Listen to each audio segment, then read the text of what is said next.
Good evening, everybody. Welcome to tonight's meeting of the Escondido City Council. Please forgive our tardiness. And also please stand for the pledge and remain standing for the invocation. Yeah, thank you. Yes, please join me in a moment of reflection. We come together tonight to say thank you.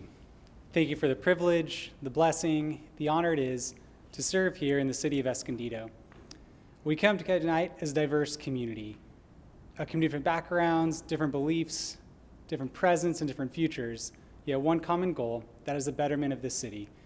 We come together tonight to seek guidance, wisdom, and discernment during deliberations that transpire this evening, and in doing so, we lift up Councilmember Morosco, Councilmember Garcia, Councilmember Martinez, Deputy Mayor Garcia, and Mayor White. May they be granted peace and wisdom as they lead our city into a bright and prosperous future. Amen. Please join me in the Pledge of Allegiance. I pledge allegiance to the flag of the United States of America and to the republic for which it stands, one nation, under God, indivisible, with liberty and justice for all. Thank you. We'll call this meeting to order and do a quick roll call. Councilmember Morosco. Present. Councilmember Garcia. Here. Councilmember Martinez. Present. Deputy Mayor Garcia. Here. And I, Mayor White, am here. And that brings us to the proclamations portion of the meeting. And if I could have Chief Varso meet me at the dais there. Any report out from closed session? Is there? No public report. Sorry, Mayor.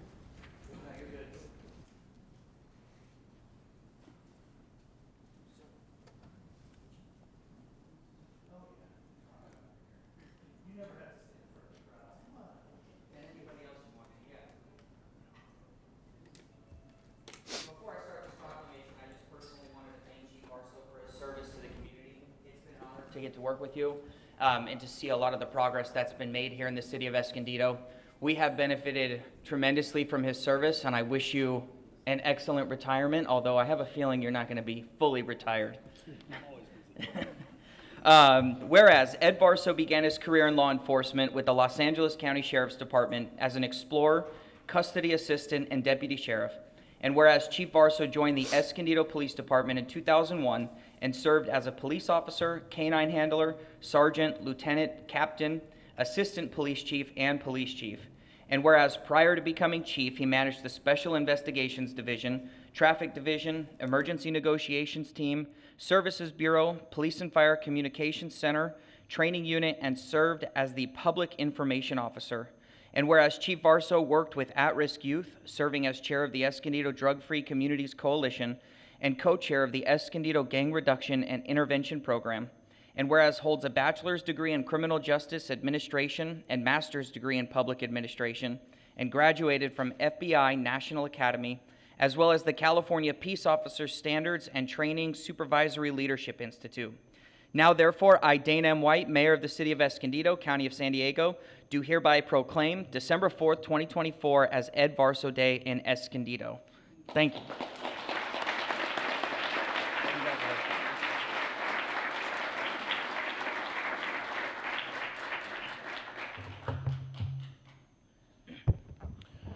All right, well, yeah, I will say an Ed Varso Day is actually pretty frightening, so I would pack up and leave at least a 500-yard radius from the city of Escondido. This has been an absolute honor to be this police chief for this city, not just once, but to get to do it twice. Sean, thank you for being crazy enough to hire me back. City Council, I appreciate all of the support and times where we've had tough conversations and positive conversations. It's been a blast. You know, I took over as chief in December of 2019, and I had about 60 days where I thought, it's a really cool job. I get to go to fun meetings, and then there was COVID, and then there were protests, and very quickly I realized, I don't know, this job may not be the best. I made a bad decision, but actually I hold it in high honor that I had the opportunity to not just be chief, but to be chief through some of the most challenging times in U.S. law enforcement history, and have done everything from taking moments of putting aside my personal beliefs, my political beliefs, and just being a part of this community and thinking about what does this community need in any given moment. And some of those early moments were we had protesters in our town, and I went into the crowds by myself, and I had the audacity to even take a knee with the protesters. And I did that not because I thought it was a political message or that there was any sort of BLM radicals in that crowd. That crowd was our community, and that crowd was upset and angry and questioning the role of law enforcement in our community. And it's my job to walk into that and have good conversations, be the person to be screamed at, threatened, whatever that may be, and also come alongside our community and let them know that there's a difference with the Escondido Police Department, that we are a very professional organization, not perfect, but a very professional organization that actually cares about Escondido and is going to do everything it can to keep the city safe. And in that moment, the result was nobody threw rocks through windows, nobody burned down any buildings, our city stayed peaceful, and it's because we have a fantastic community. And then on the flip side of it, I also take great pride in being the only chief in San Diego County that told our sheriff to kick rocks when he wanted to come in and shut down businesses during COVID-19. And then I also felt that that was unjust and not warranted and something that we shouldn't stand for. That sheriff has since retired, and he still won't talk to me to this day. And I take that with joy. But it's been such a blast. And also during this time, I have to share this. During that time, we also had 3 members of our police department that all had terminal cancer diagnosis, all of this was happening. And all 3 of them died within 6 weeks of each other. And so that was a very difficult time in particular. And so Brett, LaTanya, Melissa are still in my heart. They always will be. They and their families, I pray for every chance I get. And so thank you, Escondido. It has been an absolute blast and honor, and I appreciate everything.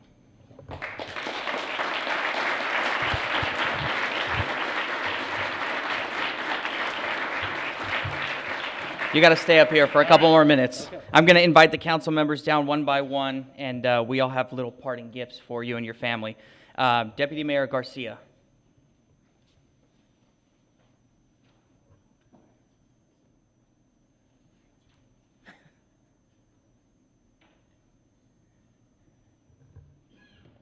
You guys want to switch me sides? Okay.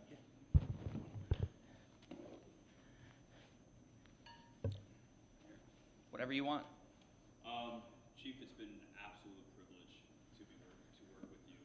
You've shown me so much. You've shown me. I mean, you've been an educator. You've been a mentor. You've been so many things to me professionally and personally. And I wish you just the happiest retirement. You deserve it. You've been again an inspiration to me. And I cannot emphasize enough what you've done for me professionally, or personally, and I just, well, I'll leave it at that because I'll keep going. So thank you guys. So thank you so much, Chief. I appreciate it.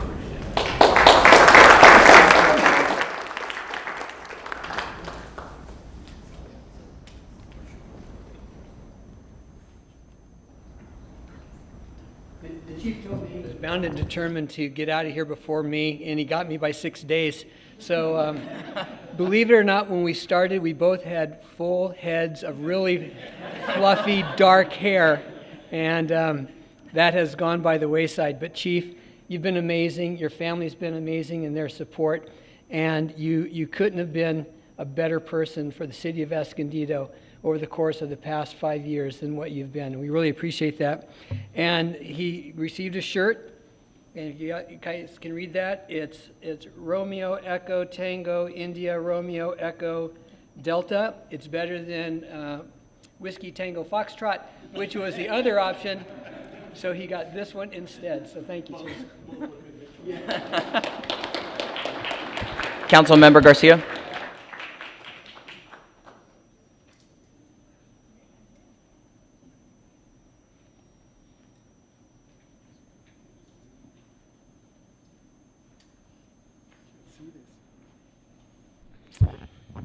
Well, I've known Chief Varso for quite a long time. I looked at my phone, and under Ed Varso, it said Sergeant Varso. So, I mean, that's a really, really long time. And I remember when I said congratulations on becoming chief, it was right outside under the the rotunda here at a community and unity event. And we had known each other for years and years and years before that. And I knew that there was just something about the leadership you were bringing. I had no idea that it was going to be in such trying times. But you were that independent thinker and decider that our city needed. Thank you very much. Now you'll take this experience and move to Texas. Okay, so you have a nice belt buckle to wear, and remember us, okay, when you are wrestling steer, longheads, right?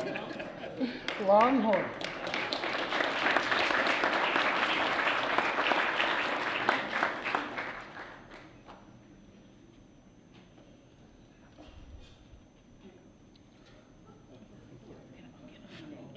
It's a big one for my. Great, thank you.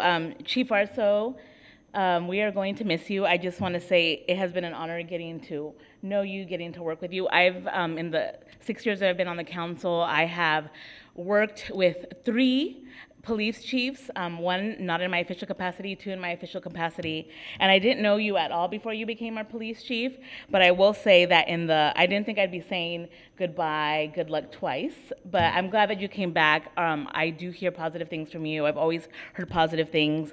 Thank you for sharing about the experiences that you had in our city.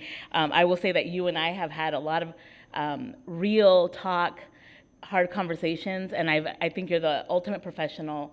I always felt heard by you, and I always appreciated that you were always willing to, like, listen to different perspectives. So I feel like you're just very open, and I've always greatly appreciated that about you. I've always felt that you're very fair.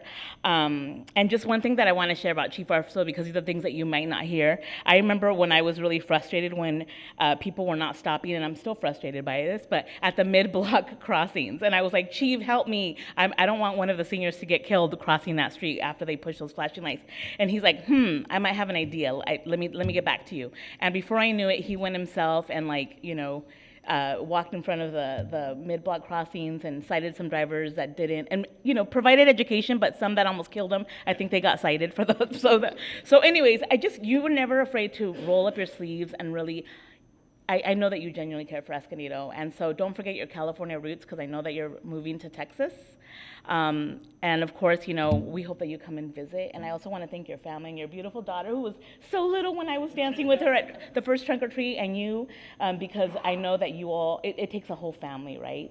And so just the sacrifices that you've made for our chief and the love that you also have for our city. So with that, all the best, Chief Varso. Here's a card and a gift, because I hear that you're an aspiring pilot, so I hope that you will hang this up with pride in your new home.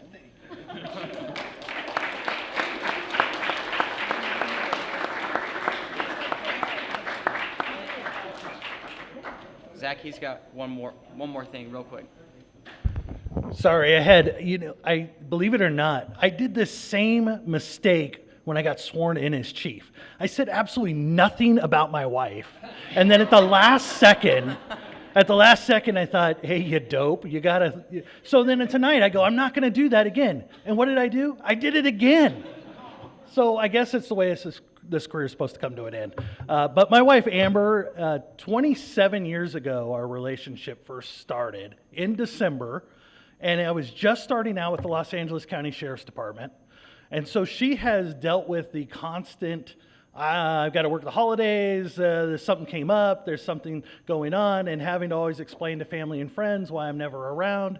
And she has put up with all of it. She never once complains about it, not too much anyways, I don't think. But it does, like Councilmember Martinez said, in order for me to do this job, I have to have a solid support. And Amber, you have put up with so much. And I thank you a lot. And then, of course, our youngest daughter, Paisley, just turned 12. And, when I'm looking at her, I think, it might be a good time to retire, because a good thing with pretty young girls is if dad is close by, it keeps boys polite. So, thank you, Paisley, for helping me retire. So, thank you so much.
All right, we'll move on to our non-agenda public comments. Yes, we have a few speakers off agenda. First is Becky Rapp.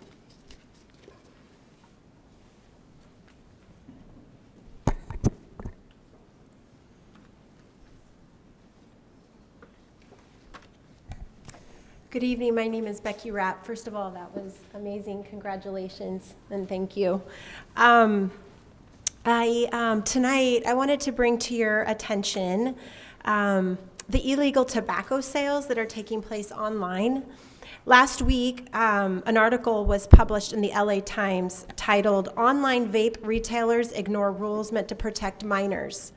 In 2020, Congress voted to protect minors by assessing vape products and limiting the sale of tobacco products online, barring e-cigarette sites from delivering through the U.S. Postal Service.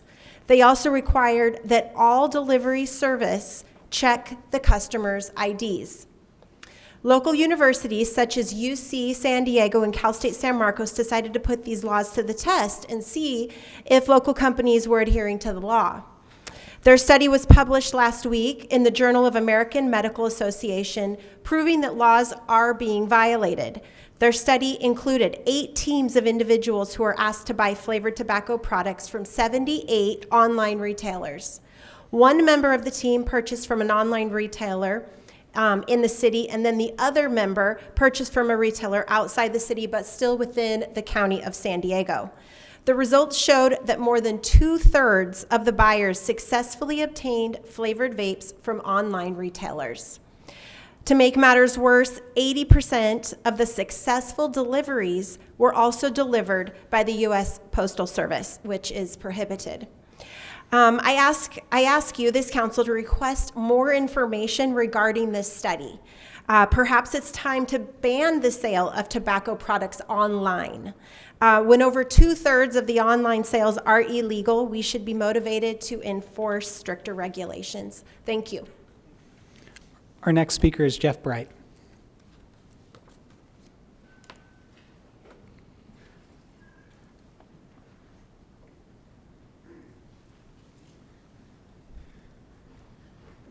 Evening, Council, Mayor, Council. I wanted to address the RFP that's going through for the Center for the Arts. Again, I spoke up here a few weeks ago about it, and just kind of want to reiterate that I think you guys need to look at it and do what's best for the city and the people that work in the city. I was a longtime resident of Escondido. I had my start in my career at the Center for the Arts. It has taken me a long way. I came from Miracosta College in Oceanside and funneled into Escondido, which has been a path for many people in my industry that have done that. And I just would like you to really consider doing what's best for the workers in the city and around, and making sure that we do the right thing when we look into this and make our decision. Thank you. Our next speaker is Oliver Hamill.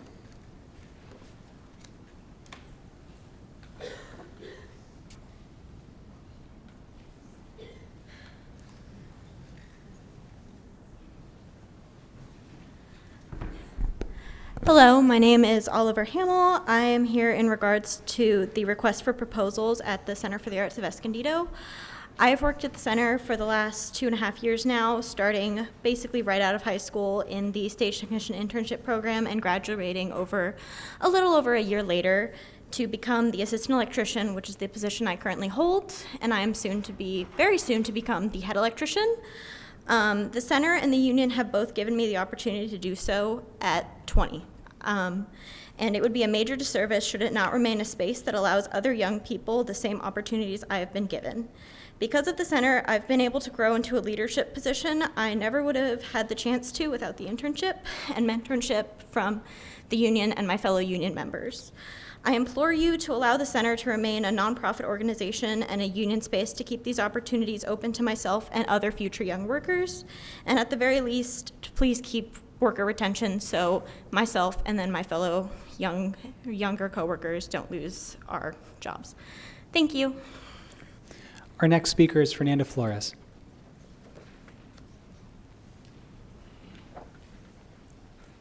Good evening, Mayor White and council members. My name is Fernanda Flores, and I'm the political director with IATSE Local 122.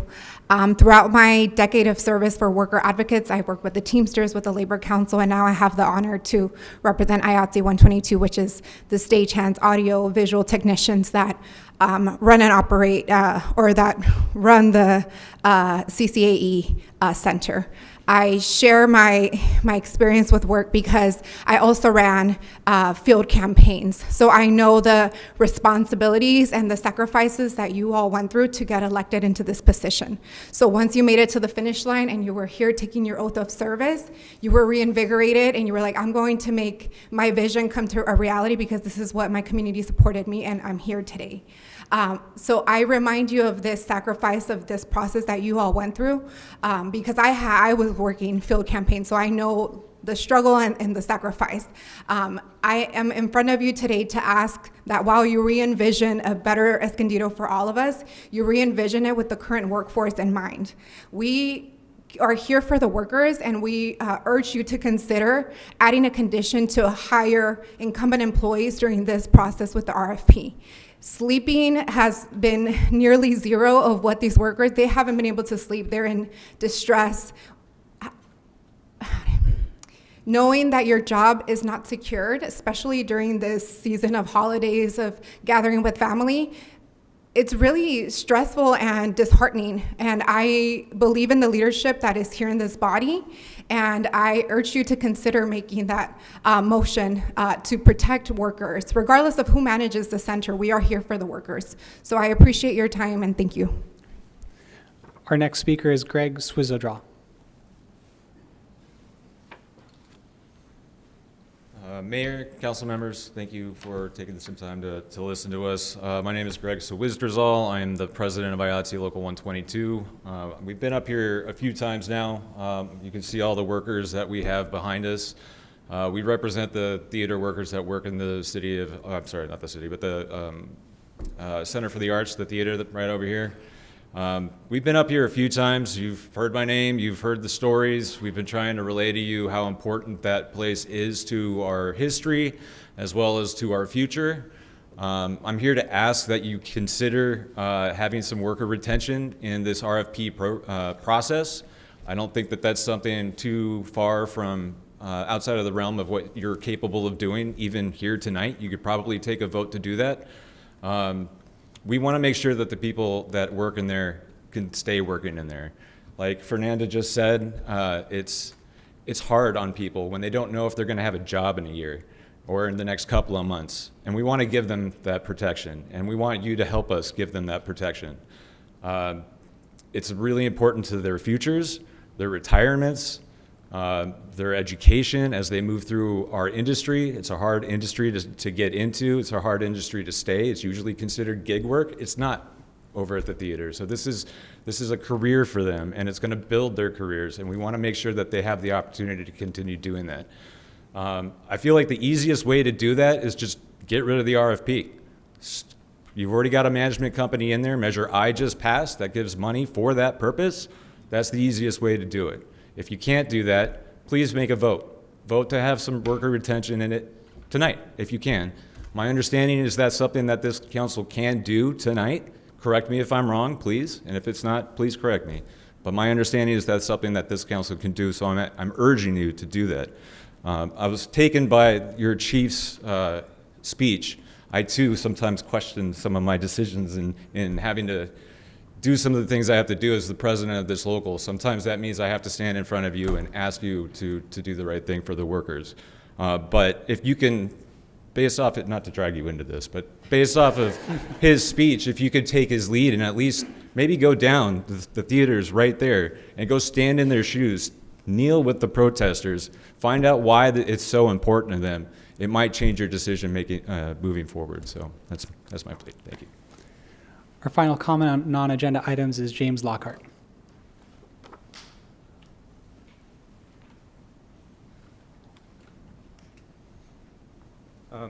Good evening. I wanted to go ahead and address item on the agenda for Rock Springs and Lincoln.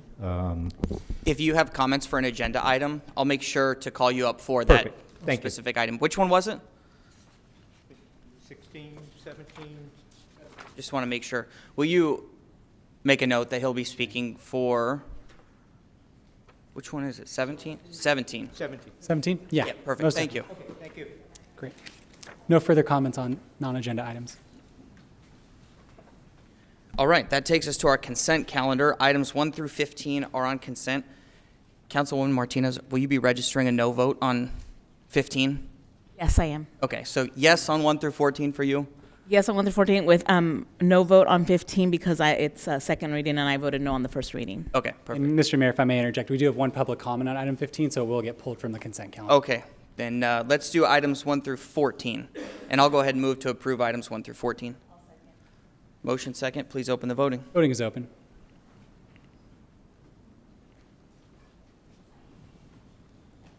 Motion approved, 5-0.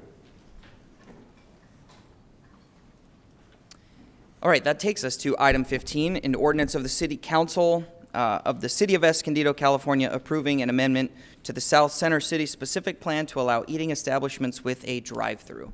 And I will go ahead and call the public commenter up for the item. Dustin Simpson.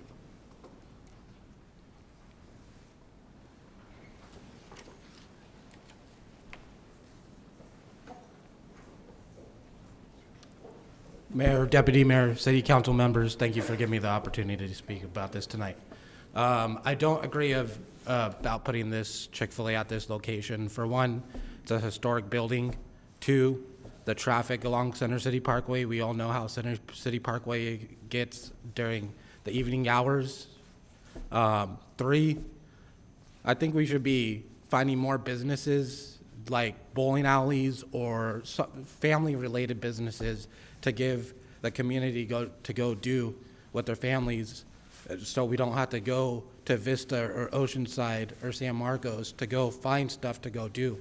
Bring stuff in for families to go do instead of bringing in repeat businesses like Starbucks that are so close together down the street.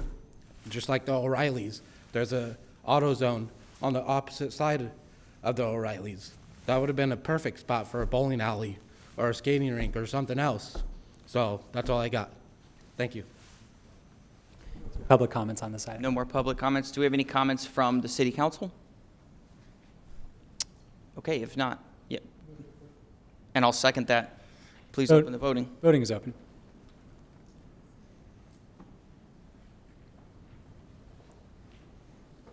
Motion approved, 4-1. Martinez, no. All right, that takes us to our public hearings, and our first one, item 16, is Hickory Street Office to Residential Conversion. And I'll go ahead and open the public hearing. Mr. Flores, the time is yours.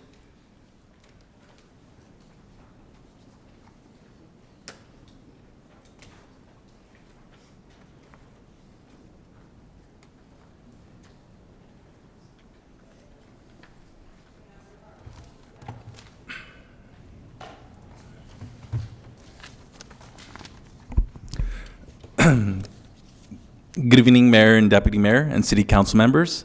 My name is Ivan Flores, and I will be presenting on item 16 for the project known as the Hickory Street Office to Residential Conversion. The applicant has submitted a request for a general plan amendment, zone map amendment, master and precise development plan for adoption of a planned development zone, and a design review permit in order to facilitate the conversion of an existing office building to residential units. I'll go further into detail regarding each item later in the presentation.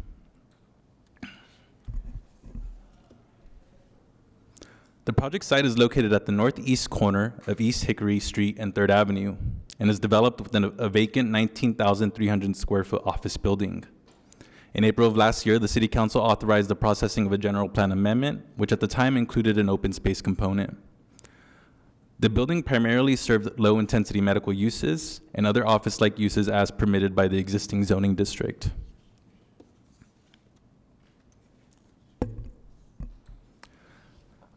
The project site is located within the Office General Plan Land Use Designation, which is intended to support a variety of office uses. The project site has a zoning district of hospital professional, which permits the uses of the commercial professional zoning district. As shown on the PowerPoint, the property is primarily surrounded by low-intensity office uses and low-density residential uses, and is within the proximity of the Downtown Specific Plan and newly adopted East Valley Specific Plan.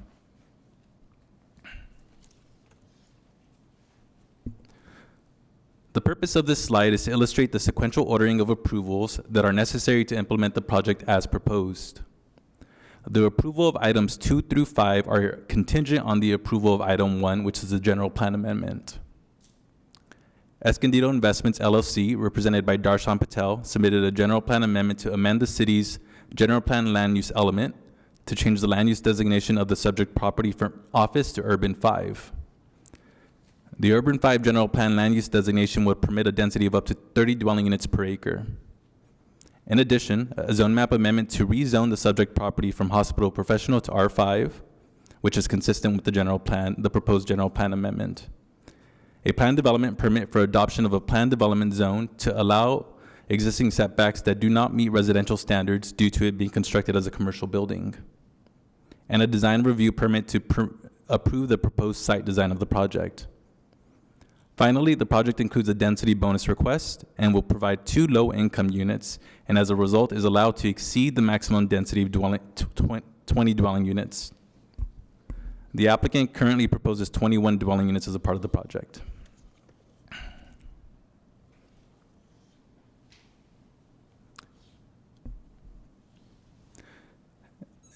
A density bonus is comprised of 3 components. The first component is the ability to exceed the allowable density on the site if affordable units are provided. In this case, the applicant is permitted 20 dwelling units. However, because they're proposing to restrict 2 of those units for low-income households, they're permitted an additional 4.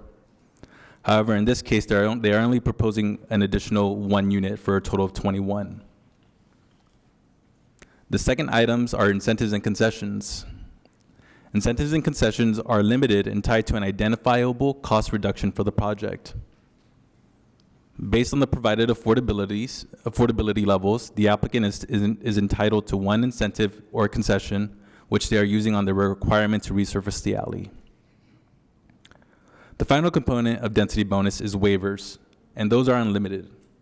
The key difference between waivers and incentives or concessions is that waivers are tied to a development standard that physically precludes the development from being constructed, such as setbacks, height, and open space, while an incentive or concession is tied to a cost reduction. The applicant requests the waiving of the following items: covered parking, the reduction in open space, the waiver of the 2-foot dedication along the alley, and landscaping within the parking area. After further review and analysis, staff does not believe that the waiver request as it applies to the dedication is consistent with state density bonus law.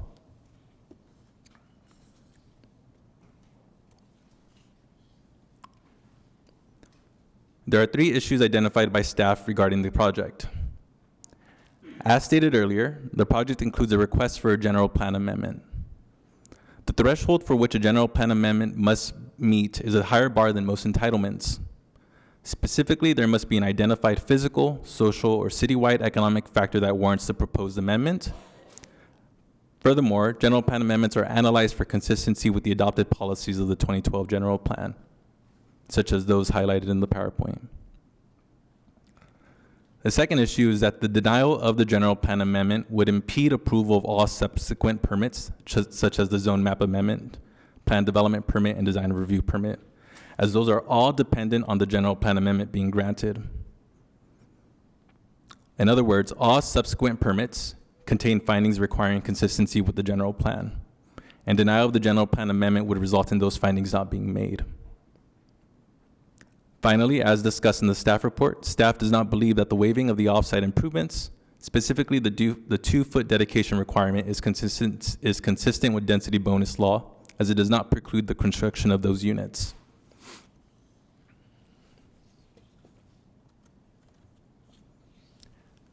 As discussed in the Planning Commission staff report, which is attachment 2 to the City Council staff report, the Planning Commission voted to recommend denial of the project based on the proposed general plan amendments in consistency with the city's 2012 adopted general plan policies. Specifically, there are several policies and exhibits within the general plan document that encourage the provision of open space for urban 5 land use designations, which is being proposed. These requirements are codified and enforced through the zoning code. Additionally, Planning Commission's denial of the project included staff's determination and analysis of the use of a waiver on a requirement to dedicate 2 feet of right-of-way. The Planning Commission did discuss the proposed general plan amendment in the context of the existing property and perceived notions of vagrancy on the subject site. However, the Commission ultimately voted to recommend denial of the project due to the due to the general plan amendment inconsistency with the general plan. The resolution prepared by staff reflects the Commission's recommendation to deny the project.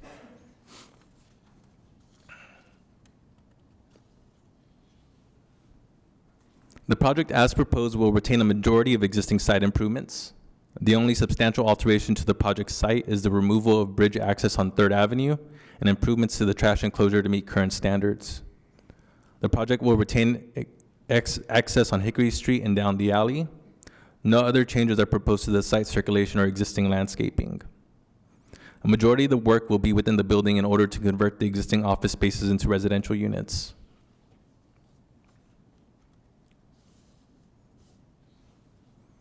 Pursuant to the California Environmental Quality Act, the action to deny the project is statutorily exempt from CEQA. However, a mitigated negative declaration was prepared for the project and is attached to the City Council staff report for your consideration. Based on the analysis in the staff report and Planning Commission's recommendation, City staff recommend that the City Council adopt resolution number 2024-179 denying the project as proposed. That'll conclude staff's presentation and the applicant is present. Thank you. Thank you, Ivan. Mr. Patel, I assume you have a presentation? I do, yes. Welcome. Thank you. The time is yours. I appreciate that. Thank you, Mayor White, as well as council members. Thank you for taking the time to allow me to present our side and a little bit of color to this presentation. Skipping ahead here a second. Going back to this site here, which I believe is the most simple, to provide a little bit of color in terms of the project itself. Ultimately, we've done multiple buildings similar to this, multiple developments very similar to this, where we have taken an underutilized and underdeveloped office building and have converted it to something that probably the entire state needs, but especially us here in the county of San Diego, which is affordable housing. Residents. And what we're doing here in this particular case is we're taking a building that's already existing. We're not tearing it down. We're working within the confines of that particular building, and we are adding apartment units. And we have been successful in doing so mainly because we aren't making as many changes as you would see other developers do, right? Where they're maximizing the site as much as possible, tearing it down, going from one property line to the other, adding all of these different types of facilities, and the next thing you know, they want to charge you $4,000 a month in rent. We are able to keep our costs low by taking what's existing, working within that structure already, and in doing so, we're able to provide affordable rent that people can actually pay when it comes to 1-bedroom and 2-bedroom apartments, especially in a city like Escondido. A little bit about the project itself is we are providing 21 units here. Of those 21 units, 13 will be 2-bedroom units. 8 of them will be 1-bedroom units. We believe that those are properly sized for the people that will be needing them. We're expecting families will be able to rent, couples, perhaps single people who are looking for 1-bedrooms as well, but we're expecting that multiple people will be inhabiting these units. So we're expecting that there'll be a lot more people that will be able to stay here in the city of Escondido and not get forced out. We're seeing a lot of people are getting forced out of San Diego County, having to move further north, having to move further, northeast even, just to be able to afford housing at this point. We bought this building in March of 2020. It was an office building, and at that time, it was 100% occupied, primarily by people that were either working in conjunction with the Palomar Hospital, which was only located a couple blocks away. A couple dentists were there, perhaps some ancillary services. I believe there were some single accountants and some things of that sort at that time as well. And then, of course, COVID hit. And with COVID came a couple things. First came this new initiative of work from home. There was a lot of businesses that ended up suffering at that time. We were able to let people out of their leases in order to help them since they weren't able to pay rent at that time either. And then the demolition of Palomar Hospital and the use of Palomar Hospital stopped as well, which no longer needed the ancillary services that we were providing in terms of the tenants at my building. They were no longer needing that space because they were now moving to where the new Palomar Hospital is, and this area became pretty much known as a more residential area. I'm not sure, Mr. Beck, am I able to go back to one of Ivan's slides? Is that possible on here? Yes, Ivan can switch over to his presentation. Okay, great. And sorry if I can find that here. If you're looking at the right picture, you can see where our property is hashed, the HP mark. HP is the hospital professional designation that we have that Ivan spoke of. But as you look around us, it's surrounded by nothing but R, except for one saved property right there that says HP. But otherwise, it's R. It's residential below us, left of us, right of us, above us. You know, we are surrounded by residential properties in this particular area. And right now, due to the fact that speaking with the brokers that we've had tried to list this property here, we are at 95% vacancy, which means only 5% of this building is actually being utilized at this point in time. There's only one tenant in that building for the last 8 months. At the beginning of this year, there were 2 tenants. And we have been trying to fill with any type of tenants that we could possibly find. And speaking with the brokers, we have been told that this is a residential area. You know, Palomar Hospital is no longer there, a couple blocks away, and people don't feel comfortable putting their business here when it's in such a prime residential area, which gave us more reason to push forward with this particular project, because we understand that changing this from a commercial property to a residential property will satisfy many people. It'll satisfy the residents that are around us that are currently facing homeless issues, constantly getting break-ins into this particular building. We are finding in any of our particular units, there could be somebody that has been living there for a day or two before somebody actually finds that a person's been living in there. We've been finding certain thefts when people are actually cutting the electrical wires out of the walls themselves. There is a cell tower on property. It's an AT&T cell tower. Earlier this year, somebody came in and cut their wire. The entire area was without AT&T cell service for about 12 hours due to this issue. When this property was fully occupied, when we first bought it, we never had these issues because people were around. They, you know, normally if somebody is in those buildings, around those buildings, people aren't going to mess with it. But when they realize, especially the people that are looking to commit nefarious acts like these, once they realize that a building like this is empty, it gets on their radar. And I'm not sure how the network works, but they tell everyone. And if it's not one person, it's the next and the next and the next and the next. We've had security go there and try to kick people out. We try to put up fencing around the property as well to try to keep people out. Ultimately, we're finding that there's nothing that's worked. We tried tarping that fence as well, and then next thing you know, they started doing graffiti all over the tarp, and then we started getting code enforcement notices saying, hey, you've got graffiti on your tarp. So we took the tarp back down. We've tried so many different avenues of trying to keep people out and try to keep that building just safe from any of these types of areas, these types of activities, and just have not been able to find that. But ultimately, that's what we are struggling with. Speaking with our neighbors around the property, they are struggling with this as well. Obviously, if there is a certain hotspot, that hotspot doesn't just stay within those property lines. They spread to the people surrounding them as well. So moving forward, sorry, Ivan, if you don't mind. So just to reiterate the development that we're looking to complete here,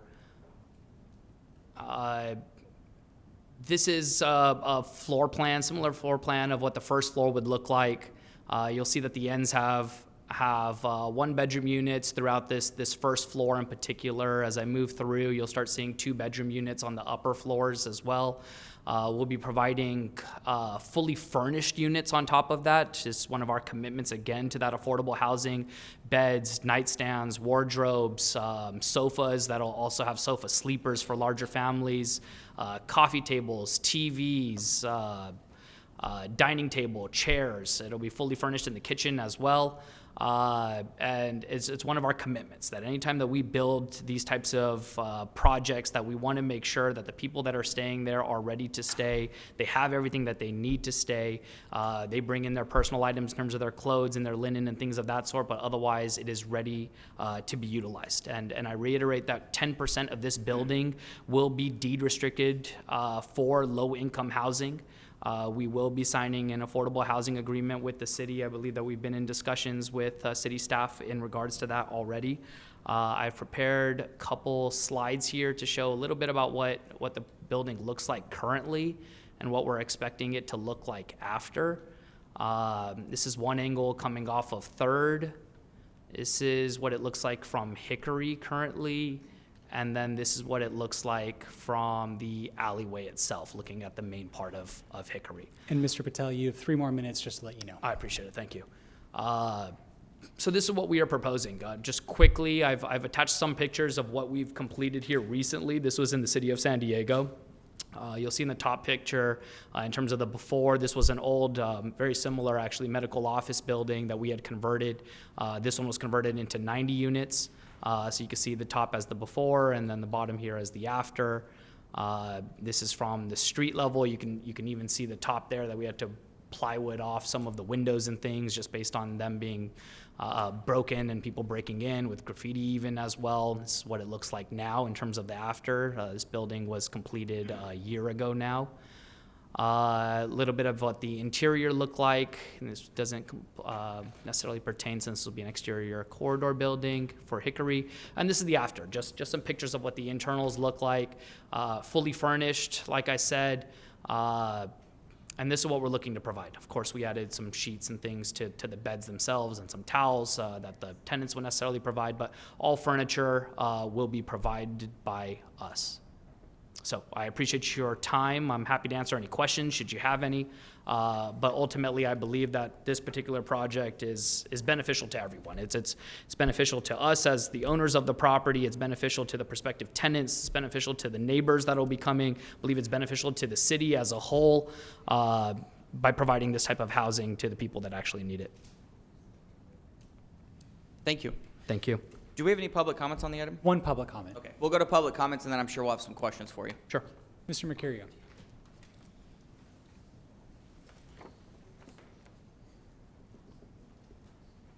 Mayor, council members, I'm Rick Mercurio. My wife and I bought the duplex property 27, almost 28 years ago that's directly east of this proposed project. It's a duplex. And so we would share that eastern boundary of the proposed property with them. And there is a cement block wall, retaining wall between the properties because the property slopes quite steeply from their parking lot down toward our units and the other ones below us. And so it's a pretty tall retaining wall. But in the 27, almost 28 years we've had it, that wall continues to lean in. And I know this is a very narrow topic on the project, but I just want Darshan and the property owners to be good neighbors. After the Planning Commission, I tried to contact him with 2 emails and voicemail, and I haven't gotten any response. From looking at the maps as carefully as I can, it looks like the block wall is on the project's property. It's on their side of the line, so I believe they're responsible for it. So if you do agree with me, perhaps you could make as a condition of approval, or even if it's not approved, that the property owner cooperate at least with us on this. It's, again, a small issue, but it's sort of big to us. We're mom and pop landlords and retired teachers, and so this is an important part of our retirement income. That's all. I'm going to give Darshan my contact information because I don't know that he ever got any of those emails or. This is my cell phone number. Feel free to call. Thank you. Thank you. Thank you very much. Any other public comments? None. Okay. Darshan, I have just a couple of questions for you real quick. Please. First off, thank you for the information. Thank you for taking your time and money and investing in the city of Escondido and providing, needed affordable housing. What do you think the proposed rents will be for the deed restricted and then for the others? We'll have to take a look at where AMI is. I haven't checked AMI here recently. I believe it resets every year as well, but we will stay in with conformance with wherever the AMI falls out. What we have expected is that for the one bedrooms, they'll likely be somewhere in the 17 to 1800 range. We're expecting the 200s will probably be in the 19 to 2000 range. Okay. Now, it just seems like when you boil this whole project down, it just comes to the open space. And I thought I had seen a prior iteration that included a very small sliver of open space. So what was the decision behind nixing that? And Sure. Yeah. Ultimately, what we had found, speaking with our leasing team as well, is that based on the 2 bedrooms that we're providing, as well as the 1 bedrooms which are a little bit larger sized and with the sofa sleepers, that the prospective tenants, which a couple of them we've actually spoken to, we did a soft listing to see who would be interested in speaking with them in terms of how many cars they would have. That we're expecting that there'll be a significant number of cars that they will have. So, for example, for the 2-bedroom units, we're expecting those people could have somewhere between 2 and 3 cars per each of those units, and for the 1 bedroom, we're expecting that they'll have at least 2 cars due to the fact that there is that sofa sleeper as well. And so people that have, maybe some of their kids, 16, 15 years old, whoever that may be, staying with them will also have their own cars. So we wanted to provide the parking for them more than anything else. And once we ended up running our counts, we were finding that the open space really got tight to try to provide open space there. how many parking spots were you looking to sacrifice for open space? At that time, I believe it was the entire row of parking spaces that were along the alley. So we can do a quick count. I I'm want just to say it curious was like what it is now that you're providing and what it would be with the yeah. open Ultimately, it was space. about 14 to 15 spaces at Okay. that time. Yeah, it was pretty significant. I know for myself, I appreciate the general plan and what it says about open space and what it means. I know for me, we have a basketball court as our open space where I live, and it's used every day, but in today's world, not everybody needs it, not everybody wants it, and I also appreciate the addition in parking because I've received complaints all over town from others that sacrificed parking because of the affordable housing, and it doesn't mean people aren't going to have cars. So I am more inclined to approve the project with the exception of the waiver, but I'd like to hear my colleagues speak, so I'll open it up for discussion and we'll go from there. Okay, I guess I'll go. I'm in agreement with what the mayor had to say about the general plan amendment and moving forward with that because of what is being offered, the way it's being offered, and for those individuals who need housing most, this is a possibility, and it may be something that we see happening more and more frequently, not only in our city but in our region as the years go by. And honestly speaking, in regards to the waivers, I'd like to see each and every one of those waivers that they are being requested. I'd like to see them implemented, but if that's in a perfect world. In other words, would I like to see more open space and landscaping and covered parking, et cetera? I totally would. But I also understand, and again, agree with the mayor, that that's maybe not what everyone is looking for or what every unit, every property needs. The one thing that I think is a sticking point for me, and hopefully this is something that you all might be willing to agree with, is the 2-foot easement, which from my understanding does nothing to limit the course of construction. That is more personal philosophy or belief, which I totally get and I totally respect that. But as far as further needs and progress of the alleyway in the city, it seems like that would be a reasonable ask to reconsider removing that waiver for the 2-foot easement, which again doesn't change anything from what the current status is. It just allows for possible future use if and when the alleyways ever needed to be widened. But those are my thoughts on that. Do you mind if I respond to that? Please. If I could pull up just the site plan, Ivan, if you don't mind. That should be fine. We have spoken about the 2-foot easement. I know that we have agreed to a 2-foot right-of-way already. We are okay. We've had some conversations in regards to with the 2-foot easement. We are okay with the 2-foot easement. There is one fire hydrant that's on the corner there of the alley in Hickory Street that I believe sits within that 2-foot easement. So in the event that, that 2-foot easement was utilized, we would just ask that, there was some type of stipulation that in the event that, that 2-foot easement was necessary for whatever reason, that it would be on whoever was using that easement to relocate that fire hydrant should it need to be relocated. Makes total sense, yeah. Other than that, we are happy to include that as a condition of approval, let's say. Thank you. Of course. Thank you very much, appreciate it. Thank you. All right. First off, I'm sorry. Do you want to go next? Okay. Thank you for the presentation. Thank you to the staff for the presentation, for the work as well. I think our staff was very diligent in terms of doing what was necessary, going through the project, and abiding by our by our zoning law. So I appreciate that. I also appreciate the work, the investment that the applicant has put in. Right now the building and I think if you could pull up the building as is right now, I think would be really helpful. The building as it is now is quite the eyesore. And I think that's it. It's, I drive by it almost every day and it is fenced off. I've seen squatters there. It is quite an issue. Not only just that, but we also just passed a vacancy policy. And I think that this would be, to go back on that and not only not grant this opportunity, but to also punish, because that's what we would have to do, because it would be, well, you said there is one occupant, right? One occupant. Yeah. So, but potentially you could lose that He's occupant. due to expire in February. There you go. And so I think that would be quite, ironic for us to push back on that. Housing is a huge need.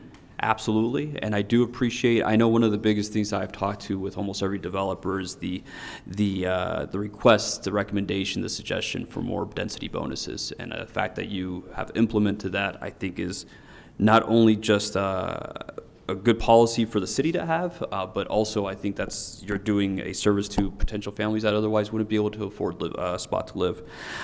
This not only deals with homelessness, which, as I think you've said, how many calls have been made to the police for services for homelessness? Do you know? We're probably close to 3 a week at this point in 3 time, a if week, not yeah, more. and I believe it. I think when I drove by yesterday, I actually stopped just to take a look and to look at it a little bit closer, and I think there was a squatter there actually walking around. The other point that I think you made, which is I think really appreciative, is minimal disruption. You're not clearing out a whole parcel. You're not doing anything that would be super disruptive, as we've seen other developers come and make. I do have one question though, which is currently, so right here, this is the top picture right here.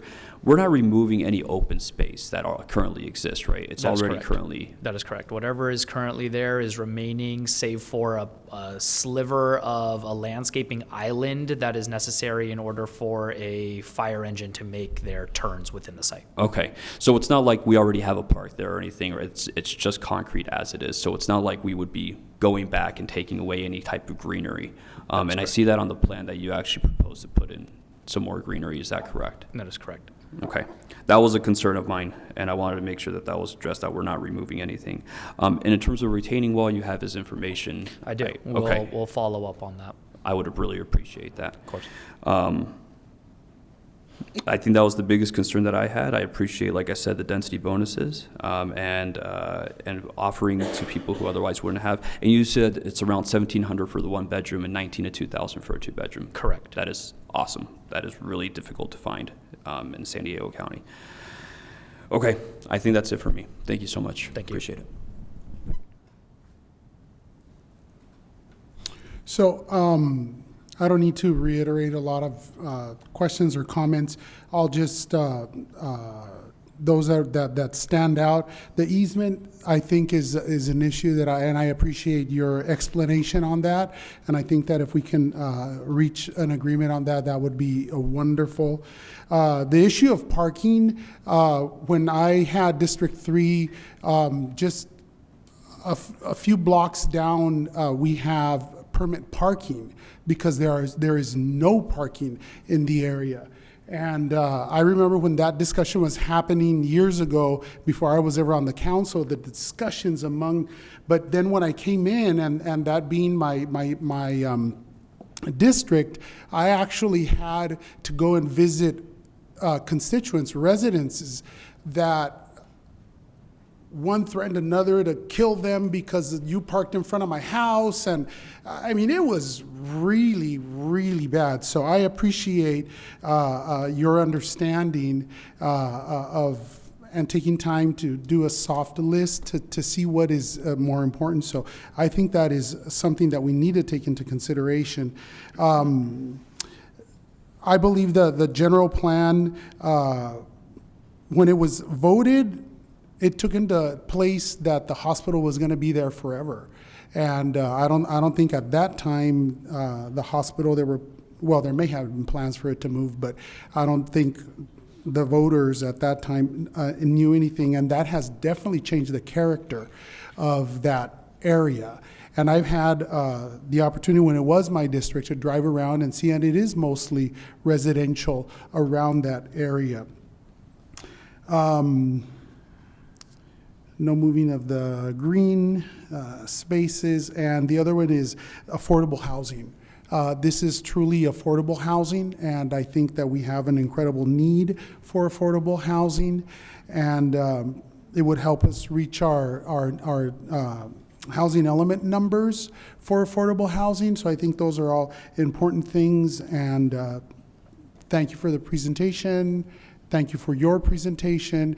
And that will conclude my, density bonus also. I think that is important, and that to have deed restricted units there, I think is important, and that'll provide help and service to our community. So anyway, that'll conclude my remarks. Thank you. Hi there, Mr. Patel. Thank Hello. you for being here and for your interest in investing in our city. Thank you, staff, for the presentation. Quick question on when you acquired the property in March of 2020, right? Yes. Yeah. I'm assuming that was before the pandemic. Right before. Oh man, talk about the timing of it. I know business ventures are risky, and that was, horrible timing for you. When you purchased the property, was your intention to have it to invest in an office space? What was your intention when you purchased the property? I think initially the thought was, at that time, we were looking down the pathways of office buildings as either keeping them as office buildings or converting them to apartments.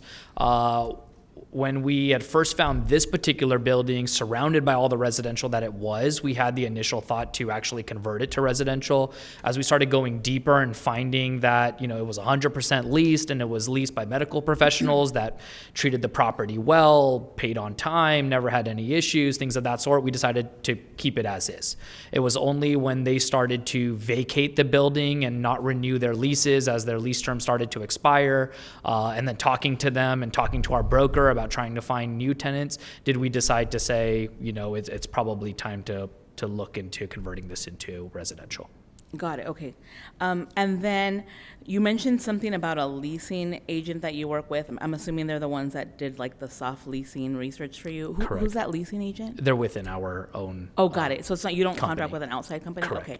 And then at what point did you decide that you wanted to, I know you said that you were actually already thinking of converting these when you purchase it. When did you make the decision to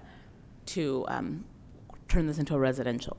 I'd have to take a look at our rent roll, because that'll really tell us based on when that occupancy or the vacancy was so high at that point. I would suspect it's probably 3 to 4 months prior to us coming to city council for the consent approval in order to move forward with city staff. Got it. And in the meantime, between that time and the time you purchased a building, did you ever have people living in that building? Between that time and the time before that, We did. There was, actually, no. There was one person that we did that was living in the building at that point, but no more than the one. Okay, and this is not the first property that you've acquired as an investment or purchased outside of like your own residential, correct? You've done commercial ventures before? Correct. Okay, so then you know the process of pulling permits when you want to convert a building. You're familiar with that process, right? That is correct. So then you were aware that when you allowed someone to sleep there, you were, you know, you're not supposed to do that. And also, before you came to the city requesting the conversion, that you already started on work prior to receiving information. That was before. So you knew the rules, but you didn't follow them. Is that correct? Personally, I can't say that, you know, this was somebody else in my department that ended up making those decisions in terms of doing the items that you were stating there. I know speaking with them in regards to why they allowed a person to stay there, I understand the story that they had told me in terms of the person being down on their luck, getting kicked out of their house. That person was actually renting that place as, you know, an office of sorts at one point, and then they decided to switch it over into a living. And then when it came to the other work that was done, that person has been fired since, and the people that were under that person who knew of this and didn't follow the proper path have all been terminated since then as well. Okay, good to know. That's, especially if this is something that it's your business, right? You want to have a good reputation of following the rules. Of course. And you know, I agree with my colleagues with the fact that we do need housing, and the general plan, you know, is dated, and we definitely didn't have the money to update it. So I'm hoping that is something that in the near future we will be revisiting general plan, especially because since COVID, the world has changed. However, I have a big problem with not following the rules. Sure. Okay. I also have a big problem with asking for concessions when you didn't follow the rules. Another thing you mentioned was, can you also tell me, it's going to be 1 and 2 bedroom apartments, right? So you're not going to sell them; they're going to be for rent, right? Correct. Okay. How many square footage are these apartments? Would these apartments be? Sure. I don't have that off the top of my head. I know we have it in our. Like, are they tiny apartments? Here. We can probably pull it right I don't off the remember top. seeing the square footage in the docs. And if I may, the unit sizes range from 419 square feet to 720 square feet. Got it. Okay, so pretty, small, kind of standard size, I would say. My 1 bedroom at one point when I was in a 1 bedroom was about, 500 to 600 square feet. So they're pretty small, and I would say that, I know 2 of these, right, you're going to request because of the density bonus. You want to request 2 affordable, right? So your 21 units out of those 21, 2 would be deed restricted affordable, correct? That is correct. Okay, so then you gave some rough numbers of what the estimates of the rent is. That's below market rate. How would you sustain below market rate on, transitioned, brand new, renovated I think the buildings? differences between what we do versus the different apartment buildings that have been constructed recently is that we aren't ground up. Right, there are some beautiful apartment buildings. I believe there are some right here down the way that have nice tall buildings and stone and clubhouses and pools and full refreshment centers and all of these different things. Ultimately, what we're providing is an existing building. We're working within the confines of that existing building, so we're able to keep our costs low. I know those are tens of millions of dollars types of projects. We're not expecting this project to be that expensive, and that's why we're able to stay below market rate, because we're not starting from scratch. We're expecting this is not going to be a 2 to 3 to 4 year type of development. This is something that we're expecting will get done a lot quicker than that as well. And so with the fact that our development costs stay low, we believe that we'll be able to provide that rent at the lower rents that we have been able to do for the multiple buildings that we've done prior to as well. And we're not providing all of those different types of amenity spaces like they do as well, right? Where you're providing a clubhouse or a pool, which takes away from other units that could be provided instead. And in doing so, now you're looking to get the rent that you're offsetting by providing that clubhouse by charging more rent to the other people that are staying there. So ultimately, and I appreciate you saying what you did in regards to the rules, because I am a stickler for the rules. And so when I did find that people in my staff were not following the rules, they were terminated forthwith. And then we decided to go down the process of making sure that everything gets done in the proper way, because that's the way that things should be done. And ultimately, we want to make sure that everything is safe for all of our tenants, and that, the city of Escondido, who's been, great to work with, the staff, working with them over the last couple of years. And I know we've changed different people that we've worked with, and I know Mr. Flores is new to this project, relatively new to this project. We were working with Mr. Paul before, but he's been fantastic to work with during this time as well. And so we appreciate the back and forth and the transparency and the constant communication that staff has provided us in order to get to where we are today. Thank you, Mr. Patel. I appreciate you answering my questions. I know some of them are hard questions. So I do, I want to say that I do, again, appreciate we need housing. And I'm not a fan of removing the open space requirement. I appreciate the below market rate. I would say I would not be able to support this project unless they were all deed restricted. So something in writing saying you're going to keep them below market rate. Because, a lot of these projects, we get told this is what we're going to do, but they change hands, right? They can change hands, and then we have no guarantee. So I would say this is the moment where that stuff's got to be locked in writing, which would be all affordable, right? Like that's, to me, is putting your money where your mouth is. If it's going to be below market rate because you don't have to do the initial investment and you're already using the building structure that's there, I would say, put that in your proposal. So I am going to, I'm not going to be supporting the project, but I want to say thank you for,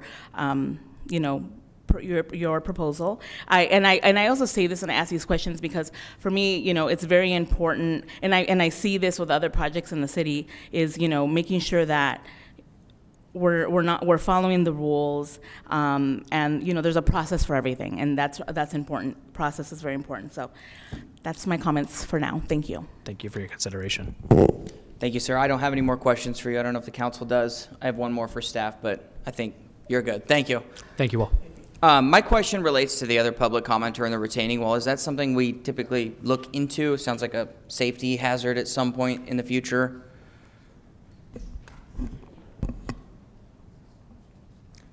Typically, as a part of the entitlement process, no, and that usually is a private matter between the neighboring properties. Okay. I saw you walking up here. Go ahead. That's also a matter that we could refer to our code compliance division.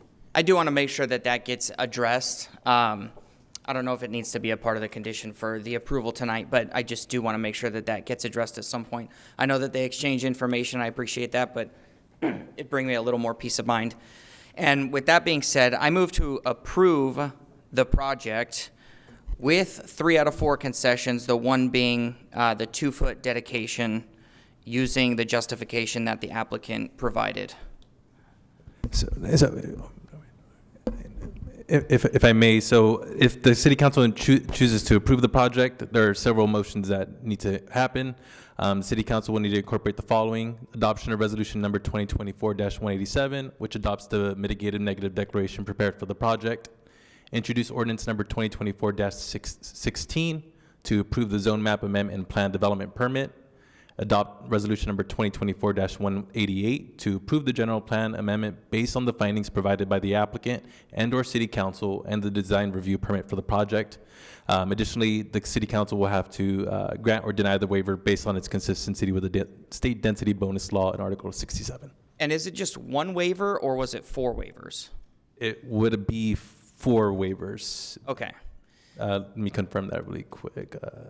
Yes, 4 waivers with the dedication requirement being one of those. Will you go back to the motion?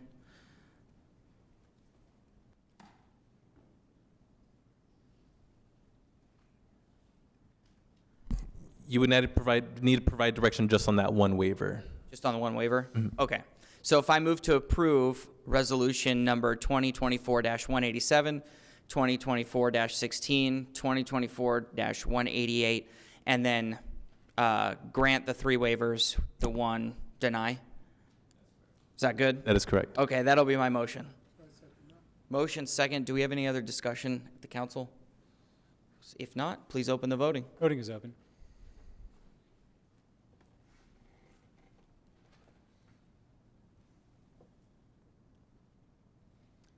Motion approved, 4-1. Martinez, no. All right, thank you again, everybody.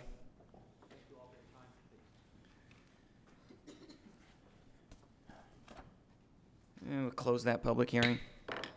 And then we'll open the next one. Item 17 is the 900 West Mission Avenue CUP modification, and open that hearing.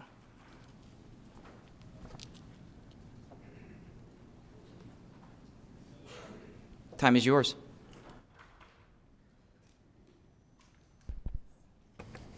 Thank you. Good evening. Before we get into the item, Before we get into the item, I'd like to clarify for the record that there's inconsistency within the staff report.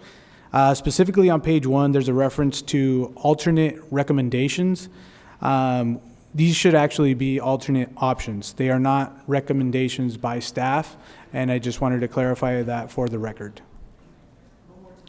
Sure. Within the staff report on page 1, there's a nomenclature where we're calling out alternate recommendations. These are not recommendations. These are options, and these are not supported by staff. On page 1 in the staff report.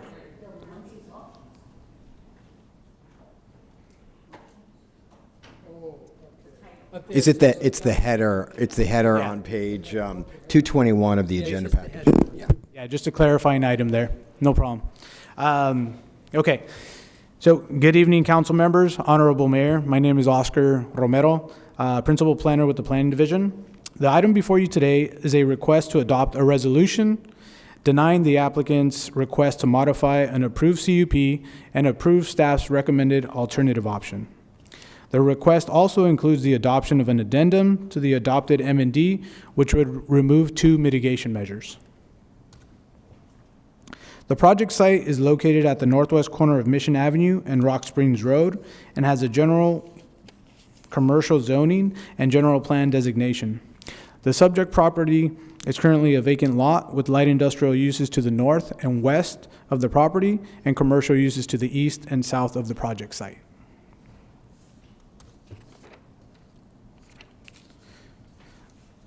On January 13th, 2021, City Council adopted a mitigated negative declaration with mitigation monitoring and reporting program, along with approval of a general plan amendment, a zone map amendment, and conditional use permit for the development of a gasoline service station and convenience store with concurrent sale of alcoholic beverages.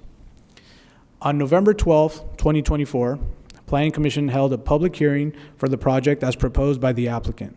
Planning Commission voted 5-0 to approve the resolution recommending denial of the project to City Council as proposed and adoption of the addendum to the mitigated negative declaration. Instead, Planning Commission approved staff's recommended alternative option described in the following slide. The first option is the project and/or applicant's request to waive the traffic signal requirement entirely at the intersection of West Lincoln Avenue and Rock Springs Road as a result of a financial hardship and changing financial market. In doing so, the project creates an inconsistency with the general plan's quality of life thresholds. The applicant would receive an approximate cost savings of $560,000. The second alternative or recommended alternative supported by staff and Planning Commission, this option was conceived in an effort to be amenable to the developer and consistent with city policies. Staff and Planning Commission's recommendation to City Council is to deny the project applicant's request with the recommendation to instead waive the requirement for frontage improvements along Mission Avenue to offset the cost for the developer and remain in compliance with the general plan. This would generate an approximate savings of $600,000 to the applicant. The next items are not recommended by staff, but are options for council to consider. First, the fair share option requests to modify the requirement to construct the off-site traffic signal and require the applicant pay a fair share cost of this traffic signal for installation at a later time by the city. And in doing so, this option does not mitigate the quality of life impact in the general plan. This option would provide an approximate cost savings of $480,000 for the applicant and and a fair share cost from the applicant would be roughly $78,000. The other option available is the denial of the applicant's request with no alternative. This would retain the project as previously approved and maintain the applicant subject to the conditions of approval. Additionally, the project includes adoption of an addendum to the adopted mitigated negative declaration to clarify the environmental record as it relates to the appropriate metric for assessing traffic impacts under CEQA. During the submittal and review of the approved project, the review for traffic analysis entailed both level of service and vehicle miles traveled as a methodology of review. However, pursuant to SB 743, only vehicle miles traveled was and still is the applicable metric for the purposes of CEQA. Therefore, the previously identified mitigation measures related to level of service, specific traffic impacts analyzed within the adopted MND, or mitigated negative declaration, are technically not applicable for the purposes of CEQA and are proposed for removal from the adopted mitigation monitoring and reporting program under this addendum.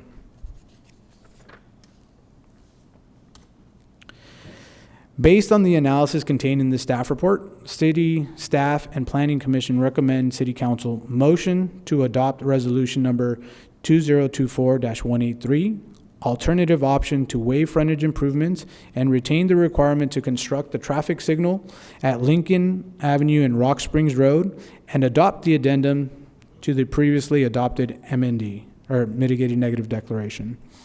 This concludes staff's presentation, and the applicant is available to present as well. I'd like to invite the applicant up. Time is yours.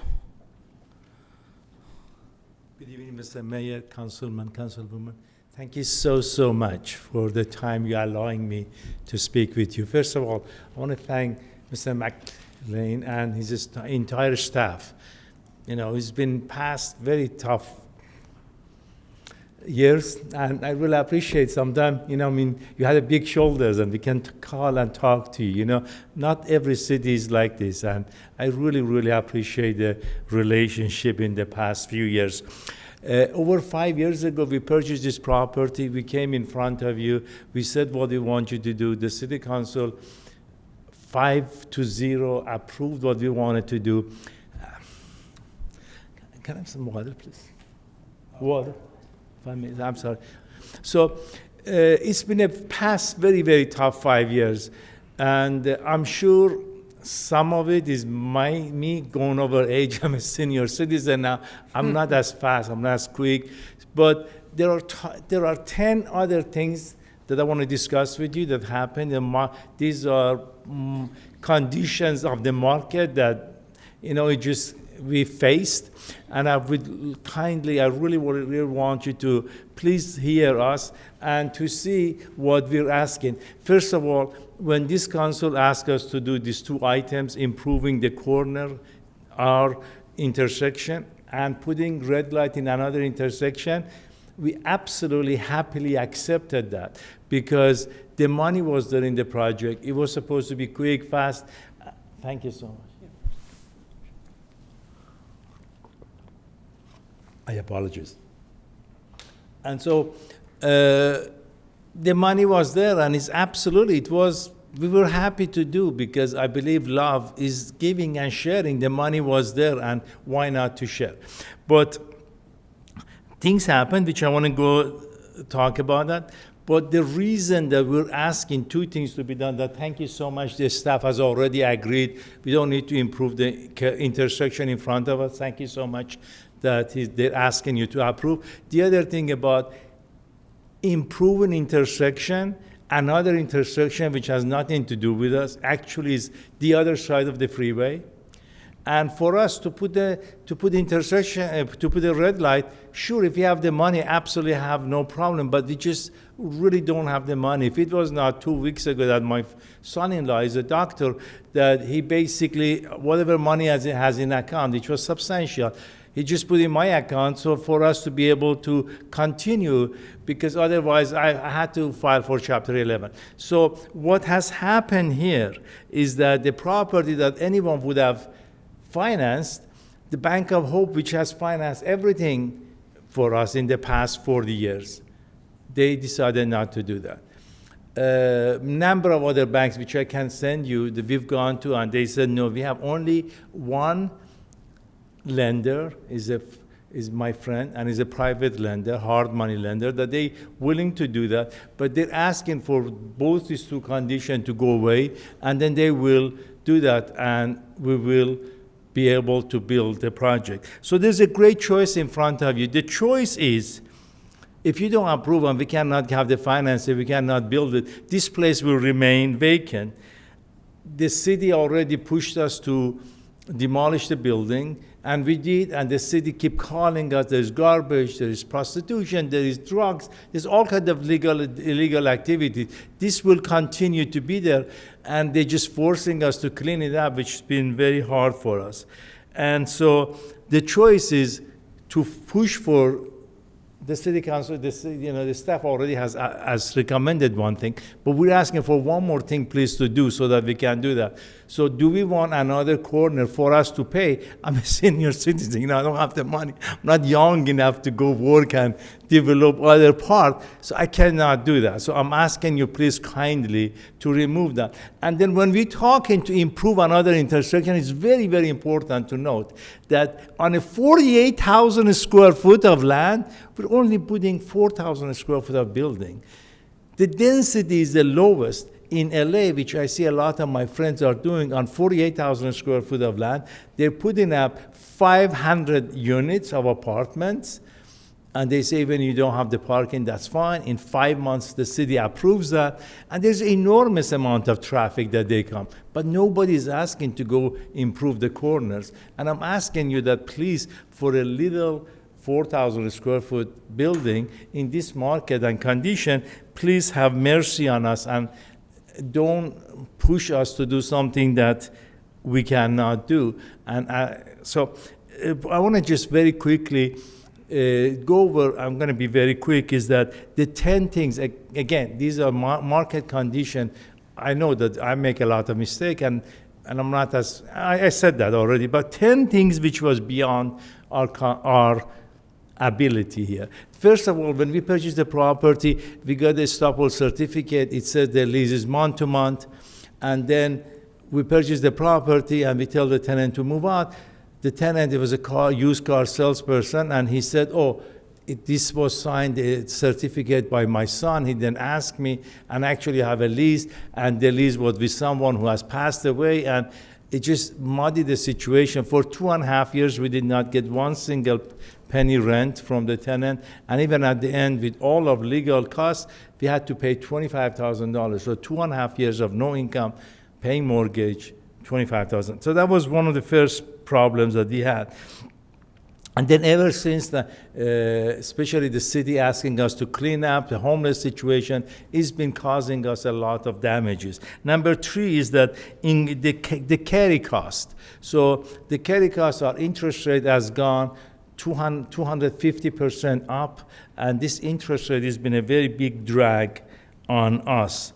And then the next thing is that cost of construction has gone up, which is the other thing is gone up is that the COVID situation really hurt us. Like we lost Stephanie McGuan, our office manager, that she was doing a lot of these things. Unfortunately, she got very sick. She's in the old age now, and she's really not capable of doing anything, and we lost a very important staff. And I want to say something which is very, very important.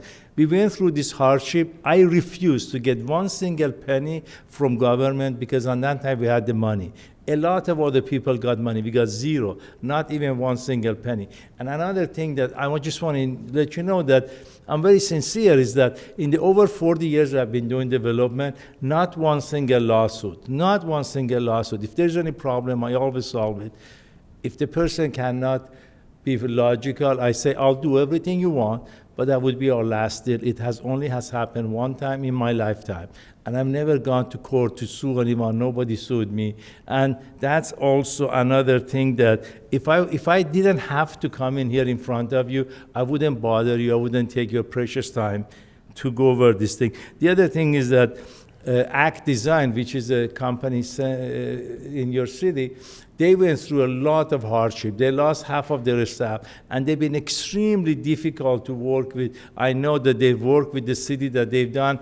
The city has not been happy. It's always something lacking. So that was another problem that we had. And even in your own city, the city staff has been short, and we had difficulties with our own city. So, and the lease that we have signed is over 5 years ago. Everything has gone up, but the lease that we have with 7-Eleven is been stagnated at the price of 5 years ago, and this is what it is. And also another thing which has nothing to do with you, but we've done other deals with 7-Eleven, and 7-Eleven canceled 5 of our deals. We have purchased the property. We're ready to do. And then one thing that happened that I didn't expect it at all, 7-Eleven Corporation went and bought Speedway or another old kind of Speedway or something like that, $21 billion. So they spent a lot of money in that, and they said we don't need to open a lot of other stores. So they killed a lot of deals, including 5 deals that we had purchased, and that created enormous difficulties for us. So far, thank God, they have not canceled this, but that's one of the things I always worry about, is that what if they do that here? That would be really hard for us. So in conclusion, I'm asking you, please, that consider that if I didn't have to ask you to remove 2 conditions, I wouldn't ask you. At the beginning, when you placed the condition, absolutely I had nothing. I was very happily accepted that. And so I'm asking that please be kind and accept this. If I can just finish with one story, short story. Do you have a time? 15 seconds. Okay. A king goes to a village and see the people drinking water which is not clean. And he says, my people need to drink clean water. And then put a process of cleaning the water. The next time the king is there, he sees the city is burned, the village is burned. He says, what happened? I've got to get you to wrap it up real quickly. Okay. And they say, Your Honor, Your Majesty said for us to use clean water. We waited for the water to be clean, and then the fire consumed the whole city. So you're the king. You have told us to do good things here. But I'm asking you that sometime, not the water has to be clean, but we've been through a lot of crises. I said 10 reasons. Understood. I'm sorry, I've got to cut you off there. Thank you. Thank you so much. Thank you. I appreciate it. Do we have any public comments on this item? We have one. James Lockhart. Oh, that's right. Thanks for sticking around. Oh, no problem. Mayor, Council, thank you for your time. I wanted to give feedback on this proposal. I'm a longtime resident property owner on the Lincoln Avenue side of this intersection, and the intersection of Rock Springs and Lincoln is extremely dangerous based on the traffic volume, the way it's configured right in the middle of a curve going both directions. And there's also a lot of pedestrians coming back and forth from the school trying to mitigate crossing that street. About 2 months ago, I was dealing with a city official on an unrelated matter, and in the 40 minutes of our conversation, we directly heard 3 sets of skid marks near collisions at that said intersection. I do have the concern if a signal went in, knowing the traffic volumes that are in that area, any afternoon on Rock Springs Road without an obstruction at that intersection, the cars are backed up all the way to Washington on Rock Springs Road. And if you put a red light and a stoplight there, then they're going to be backing up around the corners on both Mission and Washington. What I wanted to throw out for possible consideration is a traffic roundabout designed for that intersection with a pedestrian underpass going underneath the 78, allowing pedestrians safe access from one side of Rock Springs Road to the other and not having to have interference with traffic on that roadway. It's just an option to enhance the travel in that area, but also to address the safety concerns that exist at that intersection. So another option. That's all. Thank you. We'll close that public hearing. I do have a couple of questions real quick. I see your alternative option, the recommended one, yielding a cost savings of approximately $600,000. The stoplight still goes in, but the frontage improvements are put on down the road, and that's on the burden of the city. It sounded like he had 2 requests. He did, and I would actually like to bring our city engineer down to kind of answer that follow-up question for traffic signal at along Mission Avenue. Is that what the other request was? The Mission Avenue light? That's not part of what we're recommending. So I think the applicant may have been confused in kind of stating that information. Could you, sir, would you mind coming back up and just stating the 2 requests that you were asking specifically? Okay. Yes. So the number 1 is to eliminate the off-site improvements at the site at this corner, which the city staff is recommending. Okay. And number 2 was to remove the requirements for a new traffic signal at Rock Spring and Lincoln. Okay, perfect. Thank you.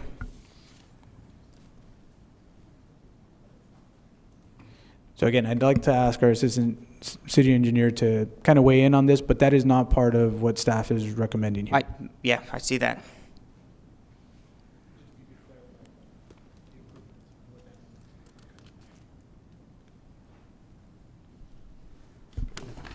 Is it on? Okay.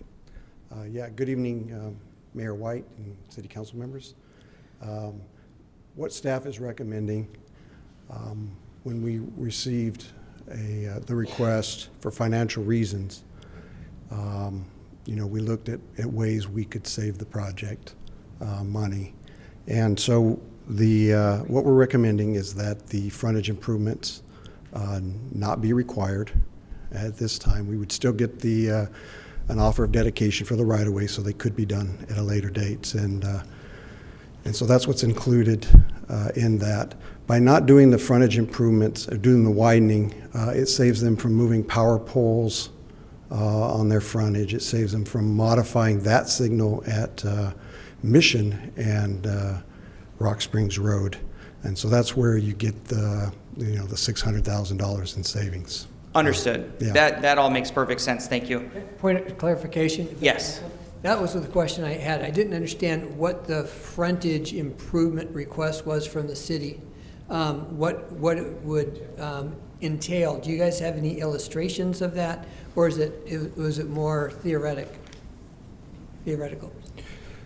I mean, the project was originally conditioned to widen to major road standards. So that's moving the curb line back 9 feet. 9 feet. 9 feet. And so that redoes the curb return and the ped ramp at the corner. It moves at least 1 or maybe 2 very large power poles. And so by waiving that requirement to widen that 9 feet, that's where the savings would come in. So it would be 9 feet on that property, but nowhere else. Right, and that was kind of our reasoning, is we really, by doing this widening, if we really, the signal, which was an impact requirement, gives us benefit right away. Widening just across their frontage really doesn't do anything for traffic or safety up and down Mission. Understood. Thank you. And I just want to make sure I have this clear. So staff's suggestion is to go ahead and waive that for a future time, still put in the light that he is still requesting to take out? Correct. Understood. Okay, thank you. That clears it all up for me. I'll open it up to the rest of the council. So that didn't clear it up for me. I apologize. Go ahead. So, staff's recommendation is to maintain the requirement for the traffic light at Rock Springs?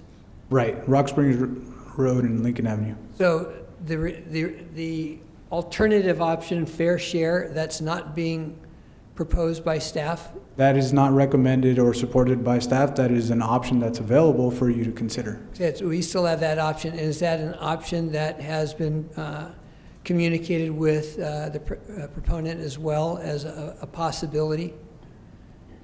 Right, yes, we did entertain this. We did a study for that analysis to see what that fair share would be, and this is what we've come up with. So that option, just to clarify, would mean elimination of the mandatory stoplight at Rock Springs and Lincoln, elimination of the frontage improvements. No, I'm talking. No, not for the fair share. I didn't finish. Okay, so in other words, they wouldn't be responsible for putting in the stoplight at Lincoln and Rock Springs. They would not be responsible for the 9-foot setback frontage corrections, but they would potentially be, if we vote to do that, responsible for the $78,000 fair share portion of the light. They would still be subject to the public improvements along Mission Avenue, and they would only be subject to the fair share cost of $78,000 at Rock Springs Road and Lincoln Avenue with the fair share option.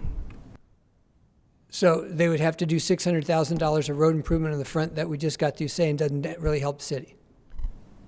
So I'll jump in here and clarify. Thank you, Councilmember Marasco, for those questions. Yes. So Marasco, sorry about that. So under the fair share option that council has before them this evening, the applicant would still be required to improve those mission frontages, which is a standard requirement for new construction within the city, and instead, as Oscar stated, provide the fair share cost in lieu of construction of the light in full. If the council chose to add on the waiver of the frontage requirements, we did not provide that as an option, but it would be at the council's ability. We have that option. Okay, thanks. Just wanted to make sure. Thanks for clarifying. Appreciate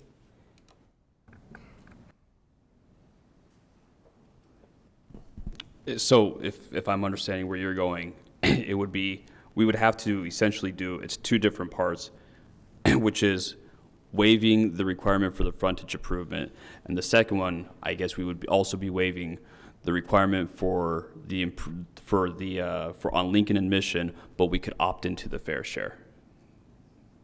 Is that what you were going towards as well? Lincoln and Rock Springs. I'm sorry, I meant Rock Spring. Yes. Okay. Thank you. Yeah.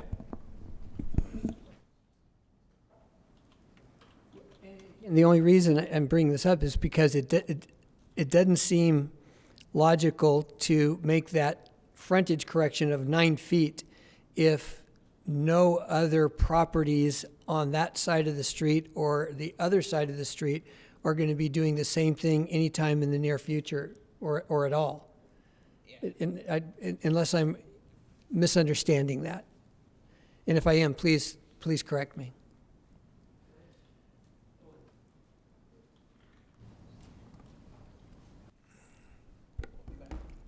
Sorry. I'm Deputy City Manager and Interim Director of Development Services, Chris McKinney. I apologize for injecting yet one more staff member into this. I'm going to try to clear up what I think may be some points of confusion. The original requirements on the project when it was approved by council a few years ago were for an installation of a signal light at Rock Springs and all the frontage improvements. So all of these improvements are a condition on the project as it now stands. When we were first approached by the applicant about reducing some of the requirements, and we were looking at how the CEQA analysis was done at the time, and step in and correct me if I say anything wrong because I'm getting a little bit out of my wheelhouse when I start talking about CEQA. But we were open to investigating how the traffic signal at Rock Springs and Lincoln was conditioned on the project.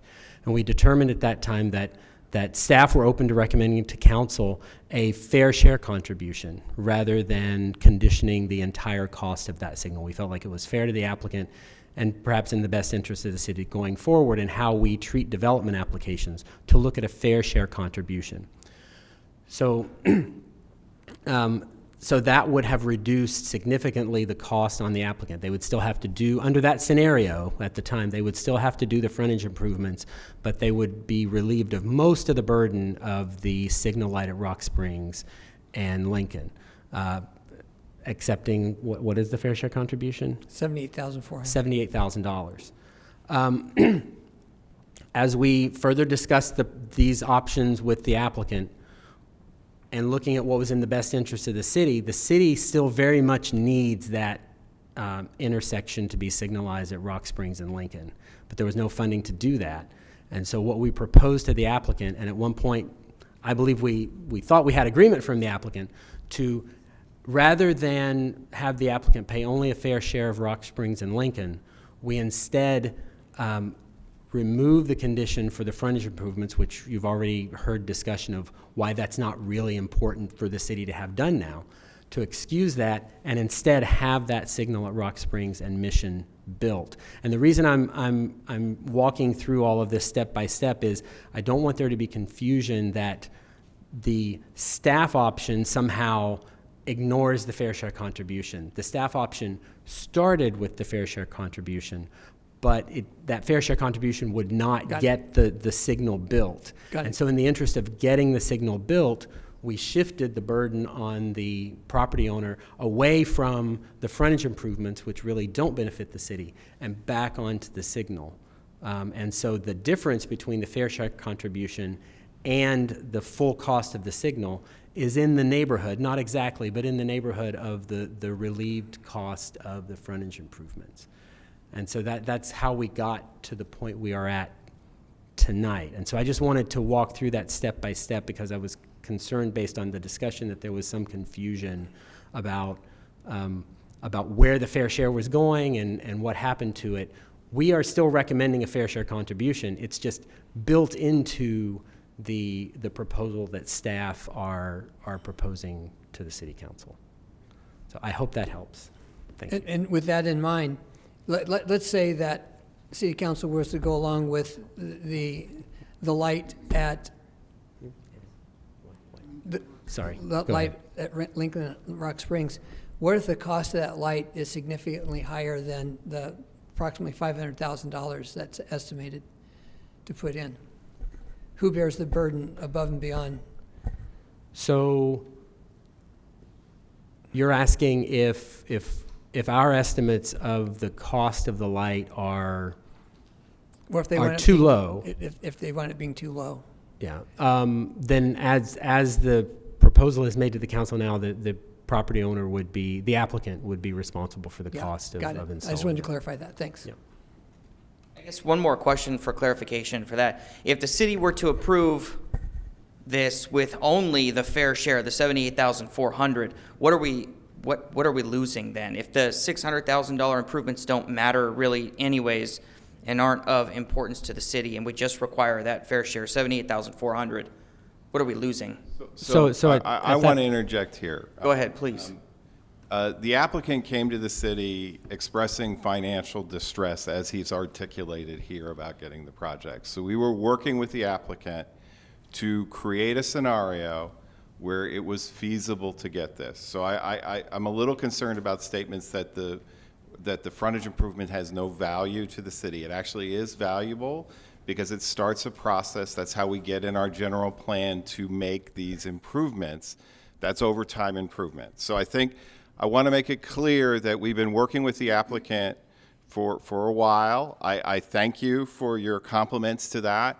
Some of these conditions have changed, right? So as we've gone through this process and we've reached agreements to bring forward, there have been additional concerns about the project being able to get done. So I would just, I want to make it clear that there's value in the frontage. There's actually value in the intersection. What we were trying to do is work with the applicant because of what they were talking about in terms of the changes that have gone on in the marketplace, because there is an issue with the vacancy at this location. But I want to make it clear there's value in all of this. It's a question of what we're willing to waive and starting to set some precedent here, because as I will remind council, once we have a conversation here, others will start to look at that conversation. And so we're trying to be flexible, trying to find a way, and the fair share is a development that came out of this conversation, but I don't want to make it sense that there's not value in the improvements. We were trying to work with the applicant to get done, and the negotiation process has changed during this point of time, because I think the applicant, as he has articulated, has had multiple conditions thrust upon him. I will just say, just like there's no guarantee that the price comes in, there's also no guarantee that the project ever gets built, right? So I will just put it out there that it is a deal, and we're in a difficult situation. But I just want to make sure that there is value in all of these things, because eventually we would like to see that widened so there's more safety. But we've tried to figure out a way to work with the applicant to reduce those costs, right? And it's within council's purview to waive additional costs. That's why we're here tonight. But that's really what we're talking about, right? And I appreciate that. And if I said there was no value, that's not what I think I said that. Okay. Yeah. Yeah. Okay. I'm just thinking about situations I can see in the city right now where we've had designated widening put in with new development, and a bottleneck is created that never ever changes or potentially changes. And the first thing that comes to my mind is, how far down Mission are we talking about that would actually be needed to widen 9 feet, because the digesters at EDI would, 9 feet would take you right up to the actual structure itself. And so I'm just trying to envision what city's plan is down the road. Is it to make it 3 lanes on either side of Mission, east-west, versus the 2 lanes on either side that's currently there? Is that why the additional 9 feet? And not that it's not a value, but do we wind up creating something at a significant cost that's going to sit like that for years and not have any further widening of the road? That's my concern. And I think that's what staff, I want to just make, that is exactly why staff made the recommendation staff has made. Got it.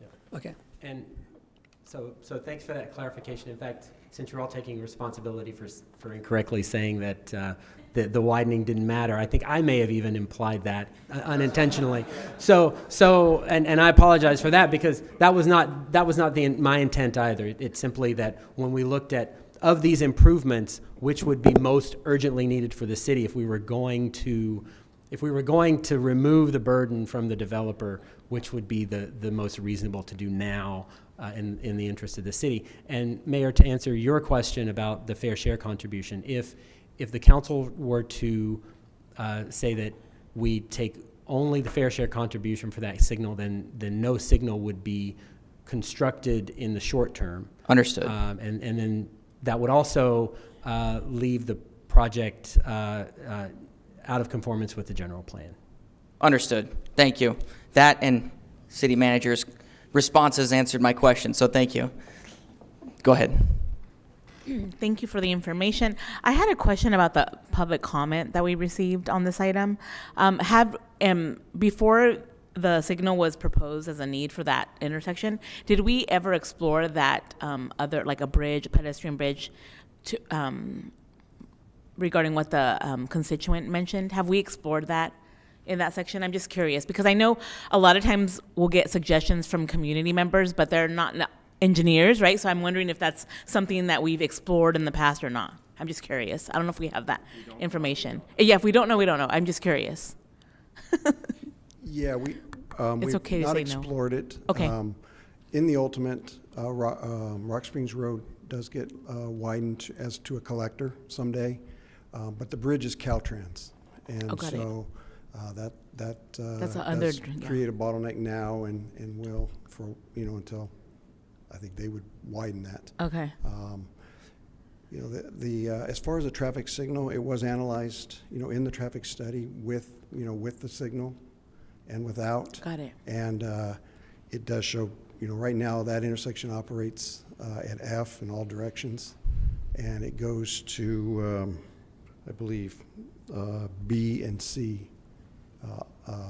B in the morning, B in the morning, and C in the afternoon, peak And hours. the lower, right, so C is like the worst condition, right, for traffic? No, C is still functioning very well. Okay, got it. And so what does B mean? D is where you're starting to. Got it. You're starting to fail. E, you've begun to really fail. Okay, thank you. So yes, traffic study has been done. It's identified as a need. So, and I do know for a fact that traffic signals are surprisingly very expensive, and I have heard this number as far as, you know, an estimate for a traffic signal, because there's another project happening in the city where that involves that, and it takes years to get them to. So I will thank you for the applicant being here and using your time, and I'm sorry that the last 5 years have been very challenging, right? It's the same story that I hear it, so I understand that those are very real situations, and I'm sorry that that's happened.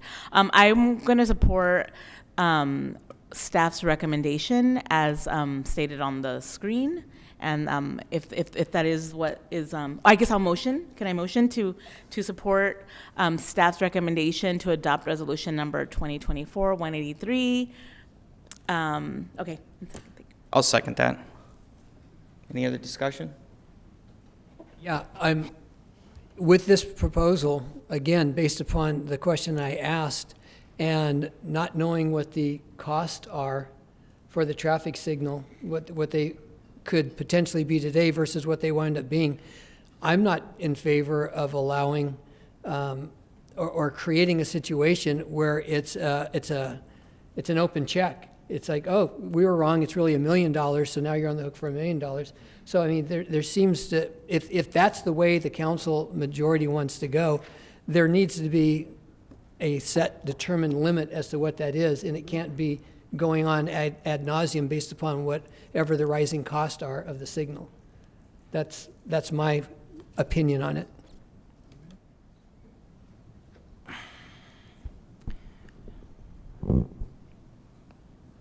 When do we expect this traffic signal to get built? That in and of itself is kind of open-ended. I wouldn't even know what to approximate that at. And if the costs go up for the applicant, they're also going up for the city. Is there a fair share? I guess we're not doing fair share. Ah, man. Let's do this. A motion and a second has been made. If that vote fails, then you can offer a substitute motion. Can we amend the motion that was made? You're more than welcome to. I would amend it so that we put a cap, a specific number on what would be required of the applicant as far as going towards the traffic signal, and not that the applicant should be solely responsible for putting in the traffic signal, regardless of what the cost may wind up being. So you want to cap it as what's listed as the estimate? What's the estimate? I was going to say 500,000, but 560. 500? Yeah, 560. Yeah, but, okay, that would be the cap. Okay, so the... As a matter, Councilor Martinez would need to be the one to adopt that if she so chooses. Okay, so so it would still be staff's recommendation with a cap of 560,000. It does take 3 years usually for one of these to get built. So anything above that then becomes our responsibility. Is that correct? Yes. So do we want to? We're saying 560. Do we want to make that, you know, do we want to have a buffer there? That's the estimate. Okay. All right, well, I can accept that modification. Mayor White, do you second that motion? Yes. Great. Then vote unless others. Nope, that's good, unless anybody has anything else. If not, we'll vote. Voting is open.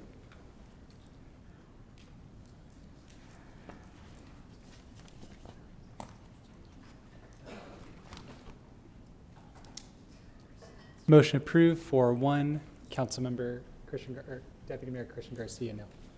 All right, we're going to take a brief recess. Is it the motion to build to put the red light or fair share? And at this time, Mr. Applicant, I'd recommend maybe conferring with staff at this time. They'll be able to answer your questions. I cannot do that.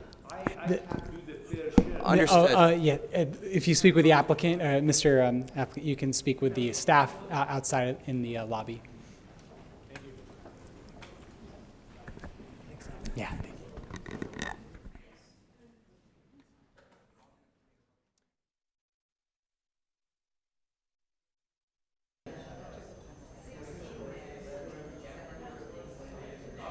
Hi. See you right there. Okay, we're going to go ahead and reconvene this meeting, and we'll go on to item 18, which is our short-term rental pilot program. The time is yours. Thank you.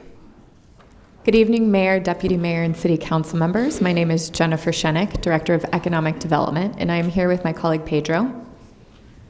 Thank you, Mayor, Deputy Mayor, and City Council. Pedro Cardenas, Management Analyst, Economic Development. This evening's presentation, we will be reviewing the proposed short-term rental pilot program. In this presentation, we will be reviewing the current municipal code, look at what other cities are doing with short-term rentals, review the program creation process, and then review the program itself. Currently, the Escondido Municipal Code is silent on the topic of short-term rentals, meaning there is nothing allowing or not allowing them to operate in city boundaries. Because the code is silent on what is allowed and not allowed, there are approximately 181 short-term rentals currently operating within the city that are not regulated, meaning that there could be unsafe or illegal operations occurring, and the city is not collecting transient occupancy tax, TOT, from these business operations that also do not have a business license. Regulations for short-term rentals vary across the region. In this proposed program, the annual fee would be $250 with a $231 annual inspection fee, plus the 10% TOT, which is paid also by motels and hotels. In Oceanside, there is an ordinance which allows non-host locations in coastal zones with a $250 annual fee, a $199 inspection fee, plus a 10% TOT as well. And in Oceanside, they have a tourism and marketing district that these individuals pay into as well. In Carlsbad, they are also allowed in coastal zones with a $220 annual fee, plus TOT, plus a 2% additional fee into the Carlsbad Tourism Benefit Improvement District. In San Marcos, they are not permitted. In Temecula, they are not permitted, plus there is an additional fine incurred at $1,000 per day for violations. In Poway and in Vista, they are currently unregulated. In going through the process of creating this ordinance, there were 4 objectives in mind. The first was to keep people safe. Unregulating lodging accommodations could present unsafe conditions for guests and or neighbors. The second objective was to create a pathway for complaints. Unregulated short-term rentals means that the city does not have a clear path for citizen complaints or for city citations. We currently do not have a mechanism through code compliance or through the police department to track the complaints against short-term rentals. Also, to reserve units for long-term housing. Accessory dwelling units, for example, are excluded from being able to receive a permit as mandated by state law. And the last objective was to capture the ongoing revenue. The city could benefit from capturing long-term, ongoing TOT revenue from these locations. With that, I will turn it over to my colleague Pedro, who will talk through the timeline that we went through as a city to arrive at tonight's presentation. Thank you, Jennifer. So it starts with the first phase 1, beginning in September of 2022. City staff sent out a request for proposal, and we received 5 total proposals for the short-term rental pilot program project. Ultimately, Granicus was selected to help assess the current market and create a municipal code related to short-term rentals. We then moved on to phase 2, which included our research and initial community engagement. This began with our first publicly posted meeting to our Economic Development Subcommittee, where we presented the initial findings and the process to start this program. And we also launched a community survey in June of 2023 to collect community feedback for this program. Moving on to phase 3, we went to the subcommittee an additional 3 times to get more feedback for policy direction, as well as receive more public input. And this phase ended with a presentation to the Planning Commission in March 26 of 2024 for their considerations on the land use components of this program. Which takes us to where we are now in phase 4, which is policy refinement and finalization. We went back to the Economic Development Subcommittee a final 2 times to wrap up any final considerations for this program, and brings us to today, presentation to the full City Council. If approved, we'll move on to the implementation phase, which staff anticipates will begin in summer of 2025, which will include a new online platform to start accepting short-term rental registrations and accepting TOT payments. I'm going to move into the details of what this ordinance entails. So this will be in addition to our municipal code under Chapter 16 as Article 21, short-term rentals. The ordinance defines what the purpose of this program is, which is to regulate privately owned residential dwellings within the city used as short-term rentals and to ensure the collection of transient occupancy taxes to make sure that they're paid and collected, and to also minimize the potential negative effects of short-term rental units on the surrounding residential neighborhoods. And there is also language that the city reserves the right to change the regulations provided in this chapter at any time. Moving on to a few definitions that I wanted to share with the council. A few of them are, we define what a host is, which is the owner of a dwelling unit who rents out their property for short-term rental use. We also define a short-term rental as any unit that is offered for dwelling for less than 30 days, as well as define, again, transient occupancy tax. The ordinance moves on to what will be required of a host for operation. So they will need to take out three different permits, the first being an Escondido business license, the second being their short-term rental permit, and finally, a transient occupancy tax registration certificate. The ordinance then goes into the eligibility criteria. So short-term rentals will be allowed in single-family detached duplexes, 2-family, 3-family dwelling units, and townhomes. There will be a varied limitation on multifamily housing. For example, a building with 2 to 50 units would be capped at 1 short-term rental permit, going to 2 short-term rental permits for a building with 51 to 99 units, and then it would go to a 2% of the total units, or 5 short-term rental permits for a building that has 100 units, whichever is fewer. Overall, there will be a maximum of 25 short-term rental permits citywide for multi-family housing units. In total, there will be a maximum overall in the city of 2% of our total housing stock, which is approximately 47,128 units, which puts us at a cap of 942 units allowed for short-term rental use. If we do reach this limit, then there will be a waiting list maintained after we reach that number. The ordinance then goes on to detail what will be defined as an ineligible unit. So short-term rentals are not going to be allowed in accessory dwelling units or junior accessory dwelling units.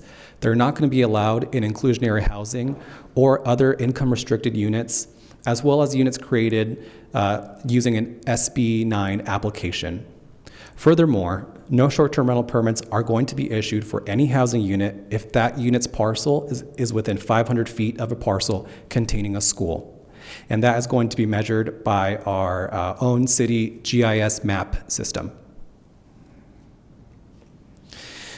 With that restriction, we anticipate that there are going to be approximately 25 current short-term rental units affected by this 500-foot buffer from a school. Moving on to the application and processing requirements, a host will need to, again, secure a business license and a transient occupancy tax certificate. They'll need to fill out a short-term rental permit, which includes the address for where they are addressing that short-term rental unit, information such as their contact information.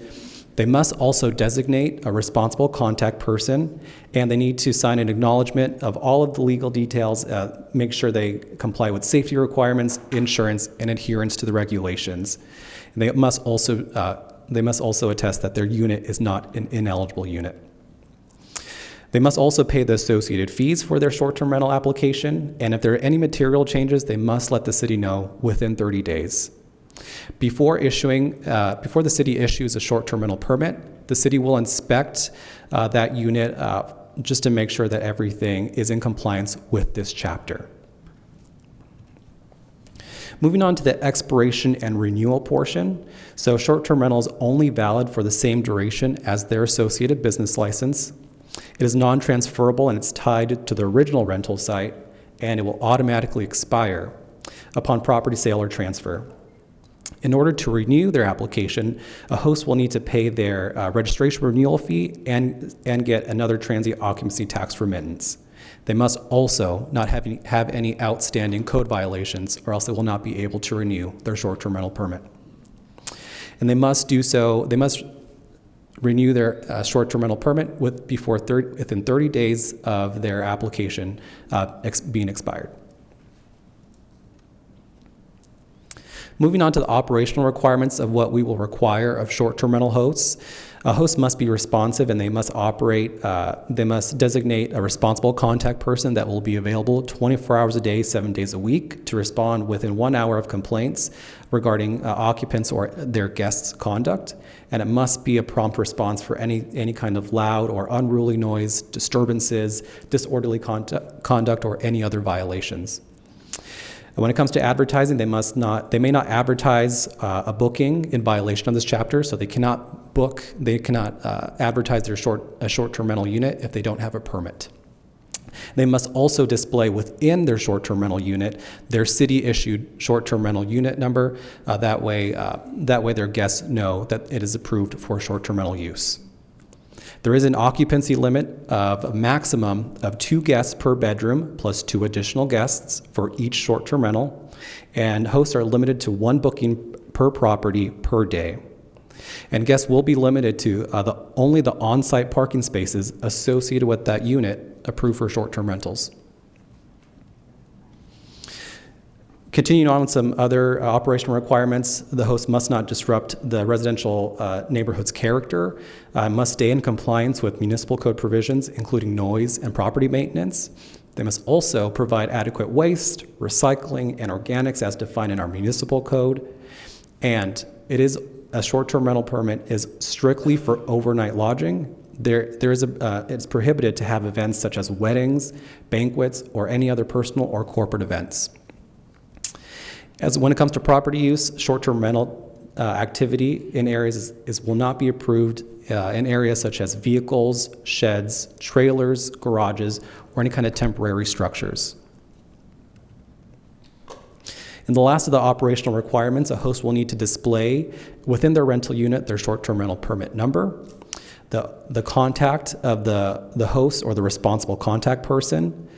They must also reiterate the maximum number of occupants that their short-term rental can have. They must also share the rules and schedules for trash, storage, and noise and parking. And they must also have the local emergency information listed as well. They must also comply with their transient occupancy tax certificate. And what we also included was a good neighbor policy. So as soon as a host does secure a short-term rental permit, then our own GIS system, each parcel that touches the approved short-term rental unit will then be informed that their neighbor has received approval for a short-term rental, and they will receive the same information that the host posts within their approved unit. The host will also be required to keep and maintain their short-term rental records for 4 years, and they must be available for delivery to our tax administrator within 1 business day upon request. Moving on to the tail end of what this ordinance entails, we also detail what will be included as a violation. This will be, any violation in this chapter will be considered a public nuisance and subject to our noise and property maintenance municipal code chapters. The city may issue notices of violations to the occupant, to owners, or the operators. And we may also suspend or revoke licenses upon accumulation of violations. Fines will be incurred as $1,000 for the first conviction, $3,000 for the second within 12 months, and $5,000 for the third within 12 months. They may also receive violations, a host may receive violations related to tax collection or documentation. Each day of violation is considered a separate violation. And if there are serious violations, which we will cover in the next slide, there are grounds for immediate permit revocation. Now, the revocation section of this ordinance lays down the groundwork for what is considered a major violation. So a major violation would include actions jeopardizing public safety, violating their licensing requirements, or involving criminal activities such as felonies on site or non-payment of taxes. There's also a 3 strikes for lower level violations, and if a host does incur 3 separate violations, then that will be grounds for an immediate revocation of their short-term rental permit. They are, of course, able to reapply after revocation, but city staff will then review their compliance history, and additional measures may be required after that. The city does maintain discretion in determining future eligibility for a new permit. And they may also go through the normal appeal process as defined in our municipal code.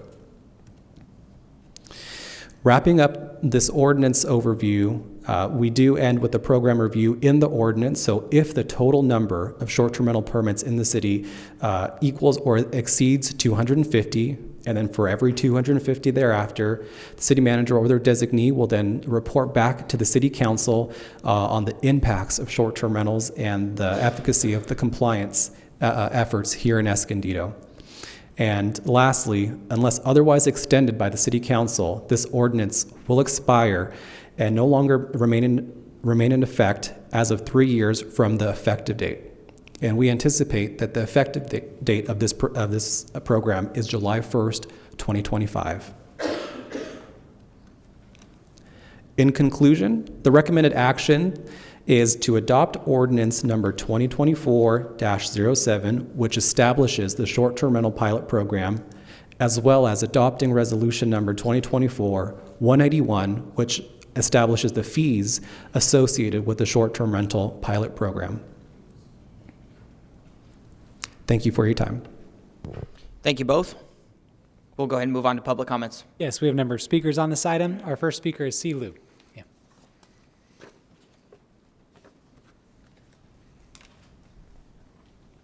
Members of the City Council, City Manager, and City Attorney, my name is Say, and I thank you for the opportunity to speak in front of you tonight. I want to start off by saying that I fully support sensible short-term rental regulations. However, I have serious concerns about this 500 feet ban from schools for several reasons. The first reason is that this ban does not address any legitimate safety concerns. This is especially true because we know in our city, motels and RV parks have operated as close as 300 feet from schools and daycares without any issues. So, in my opinion, this 500 feet ban is a solution in search of a problem. The second reason is that this ban is also unprecedented in any other jurisdiction in our country. So not only is this ban un-American, it is also unnecessary. This is true especially since, as you can see in this ordinance, we already have very robust regulations that directly speak to issues or concerns about nuisance or noise.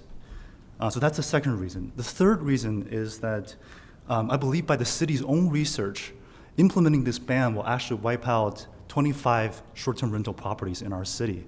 And many of these properties are owned by people just like my parents who actually rely on this income to make ends meet. And my last reason is that, again, by the city's own research, implementing this ban will also eliminate 15% of the revenue that we can collect from short-term rentals. And this is all happening at a time when we just had to raise our taxes in the November ballot. So I've actually learned that the real reason that we have this ban is to eliminate problem properties. And I've also learned that my property happens to be one of these problem properties based on a large number of police calls that have been made on my property. But when you actually look into these police reports, I think you will see that they actually paint a very different picture from the narratives that you've been told. In nearly all of these reports, the police officers directly contradict the accusation that been made against my property. There was no party, there was no noise, and there was no bottles on the street. And I think what is even more disturbing is that all of these reports have been filed against our minority guests. One Latino family was harassed by a neighbor and had their property stolen, and then had the police called on them. And there was another black mother who was harassed by a neighbor and had the police called on them simply because she had her kids playing in the pool at 4 p.m. So again, I want to make it clear that I support addressing real concerns, but I don't think targeting individual hosts is our solution. Thank you. Your time has expired. Thank you. Thank you. Thank you, Mr. Liu. Our next comment is from Mo Rashid.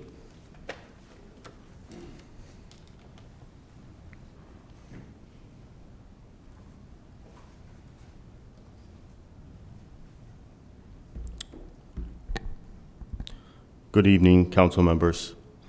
First and foremost, the majority of the short-term ordinances is great. I've been an advocate, and I've been one of the first people that have said that we need to do something in this city when it comes to rules and regulations. However, I want to address a few critical concerns regarding the proposed short-term rental regulations. So let's talk about this proposed 500 feet ban from STR near a school. So by targeting 1 or 2 homes or saying that those are party homes, you're effectively impacting 24 other families. And I've reached out to a majority of them, and if you guys did as well, you'd hear their stories. They're not investors. They're everyday people that rely on this home for incomes. And I've shared those stories with you. They've reached out to you. I've shared those stories with the media. And I hope you really take that into consideration on who those people are.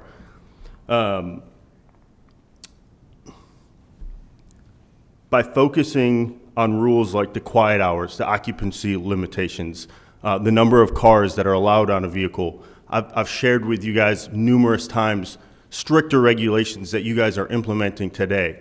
Those are going to be the reasons why we ban a home, right? So if a home is a party home, these rules, including the hotline and the neighbors, if there's validations to those, we'll kick those people out of that. The people that are the hosts will be punished for those. There's rules in place for that. Don't target, again, 1 or 2 homes for the greater good. All the regulations in place are great. Put stricter ones in place to eliminate the party homes. Also, the last thing I want to say is that Airbnb does background checks, if you guys aren't aware, so does VRBO in regards to child safety. So I ask you to look beyond, pause, and hopefully take this piece out or align it to where we are with motels, RVs, and hotels, which are within 300 feet. Thank you. Our next speaker is Tony Maeta.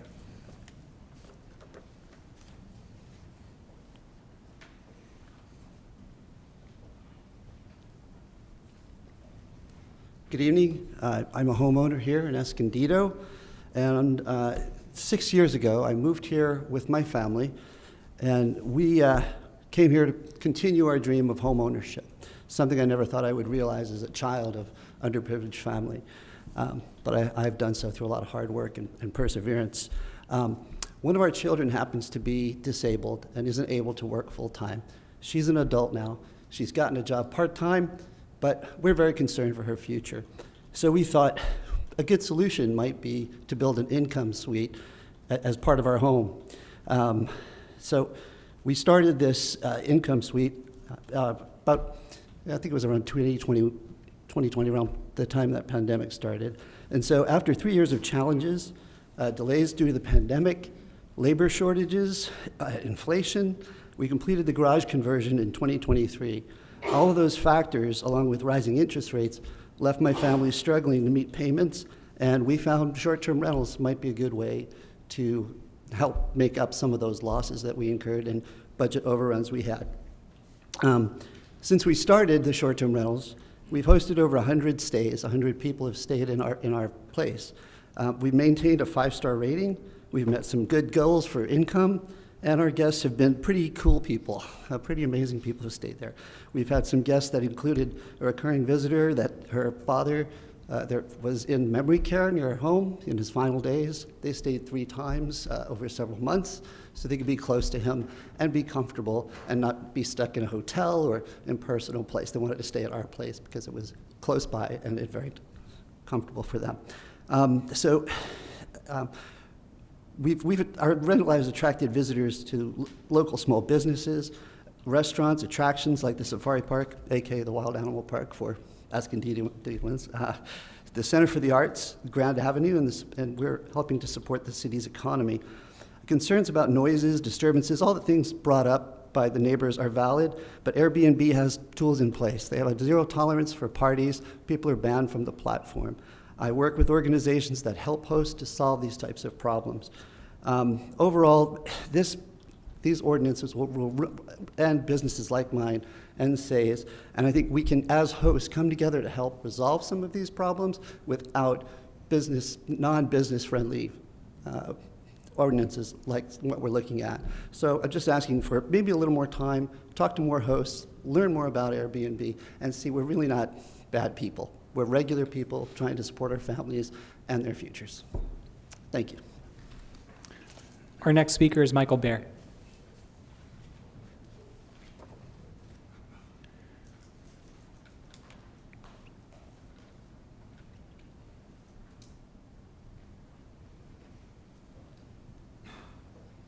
Hello. I live next door to an Airbnb, and it's a nightmare. It's the worst thing I've ever had in my life. I have people playing hacky sack, that cornhole game, at 7:30 in the morning on a Saturday. My wife works Monday through Friday. She has to get up at work at 5:30 to go to work. She has to be at work at 7:30. She has to come home, study, do all her stuff. She's a teacher. Saturday and Sunday is her day off. We're laying in bed at 7:30, 7:15. People are jumping in the pool, playing hacky sack. Just last week, clunk, clunk, clunk, clunk. I can't keep calling the police. People are playing hacky sack in the yard. There's no control of noise. I've called the police at least 50 times this year, at least. And a lot of it is minimum, but I'm asleep. It's 10 o'clock at night. Me and my wife want to go to sleep at 10 o'clock at night, and the people are on the patio, and they're talking low voice just like this. I mean, this is considered low voice, I think. I can hear it all the way through my bedroom into my windows. I can't close my windows and turn my air conditioner on and pay SDG $5,000 a year for electricity because I'm trying to make noise in my house so I don't hear their noise. I paid for my house. I like my house to be quiet. I have two sons that are in their 20s, and they're quiet. They don't make noise, but when that house is empty, it's quiet. When people are in that house, it's noisy. They normally have 12 people there. There's normally 4 cars there. There's 3 gray trash cans. There's 3 blue trash cans. We're a family of 4. We use one gray trash can and 1 blue trash can. So these rules that they say they can only have 12 people, that's not the case. This lady has her set up for like 18 people can live in this house, come in this house to rent out. It's all about money. You don't spend $1 million, $1.2 million for a house and say, well, I'm low income, I don't have enough money to buy this. To buy this house, I'm making money off this house. It's $800, I think, a night, a minimum of 4 nights, $3,200, and the city's gonna get $260 a month, a year for a permit. That's $20 a month. $20 a month, a homeless person can put his hand out and make $20 a day. So how is that that permit is ridiculous. That permit should be at least $100 a month, $1,200 a year. Spend that $80 for the homeless people and help them out if that's what we're concerned about is the homeless people. Raise it up. These people are just getting fat on the money. They're making $800 a night. It's $3,200, a minimum of 4 nights. That's $3,200, and literally people leave in the morning, and I have another group coming in at the noon. They're making a minimum of $15,000 to $20,000 at least a month, and you guys as a city are getting $22 a month. I don't know how you. That's how my math works. Thank you, sir. Your time has expired. Thank you. Our next speaker is Larry Falan.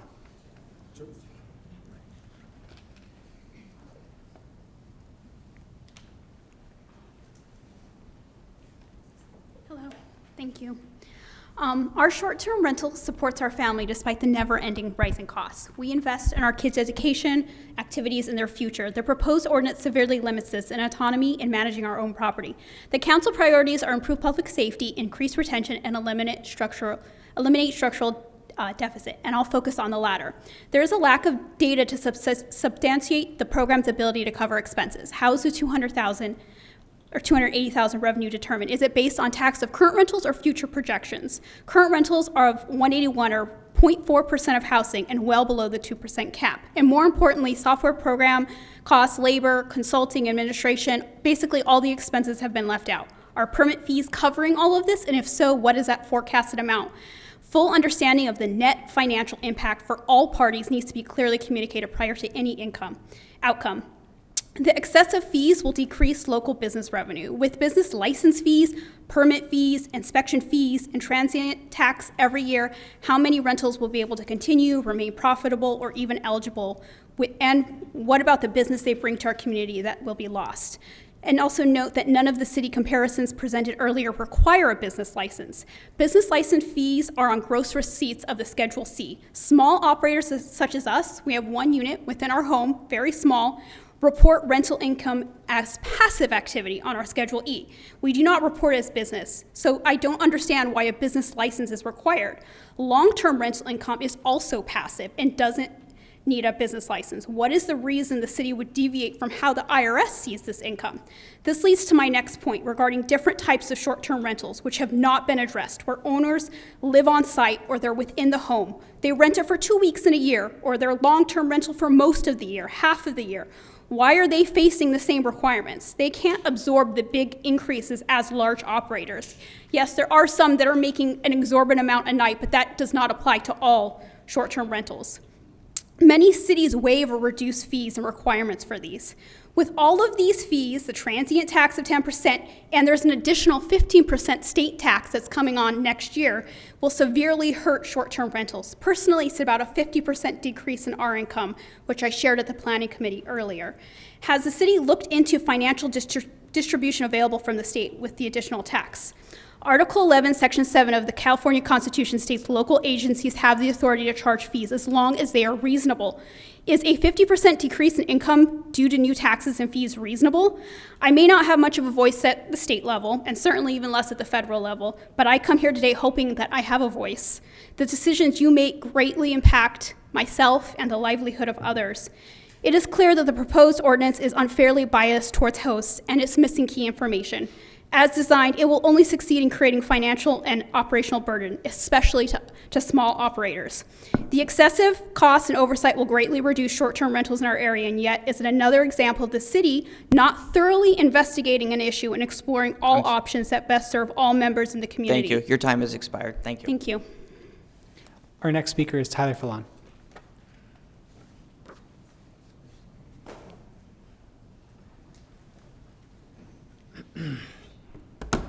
Hi, how are we doing? So as stated in the proposal, the City Council directed city staff in September of 22 to identify and evaluate existing conditions of short-term rental activity within the city and draft a new ordinance/project.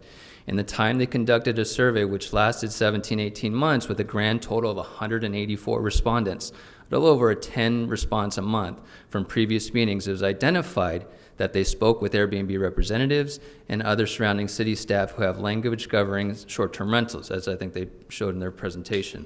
Unfortunately, what is blatantly obvious from the documentation provided is that the staff ignored the dismal data that was collected. The first directive from the City Council was to identify and evaluate existing conditions in Escondido, and that simply wasn't done. You can see from the survey you have a disproportionate amount of those who participated, 90%, who are not operators of short-term rentals, and 100% of those participants lived in Escondido. However, we see some of these people who are operators but didn't show up on your survey. So effectively, the data has zero input from operators within Escondido, even though my wife and I submitted whatever you call it. So secondly, 60% of the participants have no issue with the short-term rental in the community. So majority of the dismal population data gathered identifying no issue with short-term rentals. The effort put forth the date only supports that staff went into it with the intentions of creating an ordinance regardless of what the data supported. It honestly doesn't take a lot to identify the amount of gaps in the proposal the city's economic development conducted. It's actually extremely lacking and pitiful that this is a standard that the City Council makes decisions on, and it kind of gets to the point of why we have an $11 million budget deficit. This proposal directly goes against each of the 3 City Council priorities identified. The proposal does nothing to eliminate structural deficit for the city. The proposal is lacking in data and proper forecasting as identified previously. Second, there's no data that the public safety is at risk. In fact, that was a proposal was presented at the Planning Committee. The very topic of a lack of data to support the public nuisance and noise complaints was non-existent, and that is in the record of the March 22 meeting. And lastly, the proposal, as outlined, greatly decreases revenue for short-term rental operators, does absolutely nothing to increase retention and attraction of people and businesses to Escondido. Short-term rentals provide an avenue for Escondido businesses to tap into Airbnb's top 5 destinations in the U.S.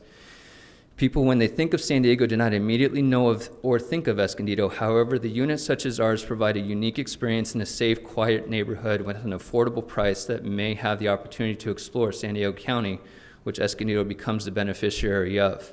The evidence provided by the economic development is dismal, incomplete, and the recommendation is more likely to harm Escondido than be beneficial. So I hope it's apparent to this council how flawed the proposal is, and hope to deny the ordinance as proposed. Thank you. Thank you. Our next comment is from Carolyn Rangel.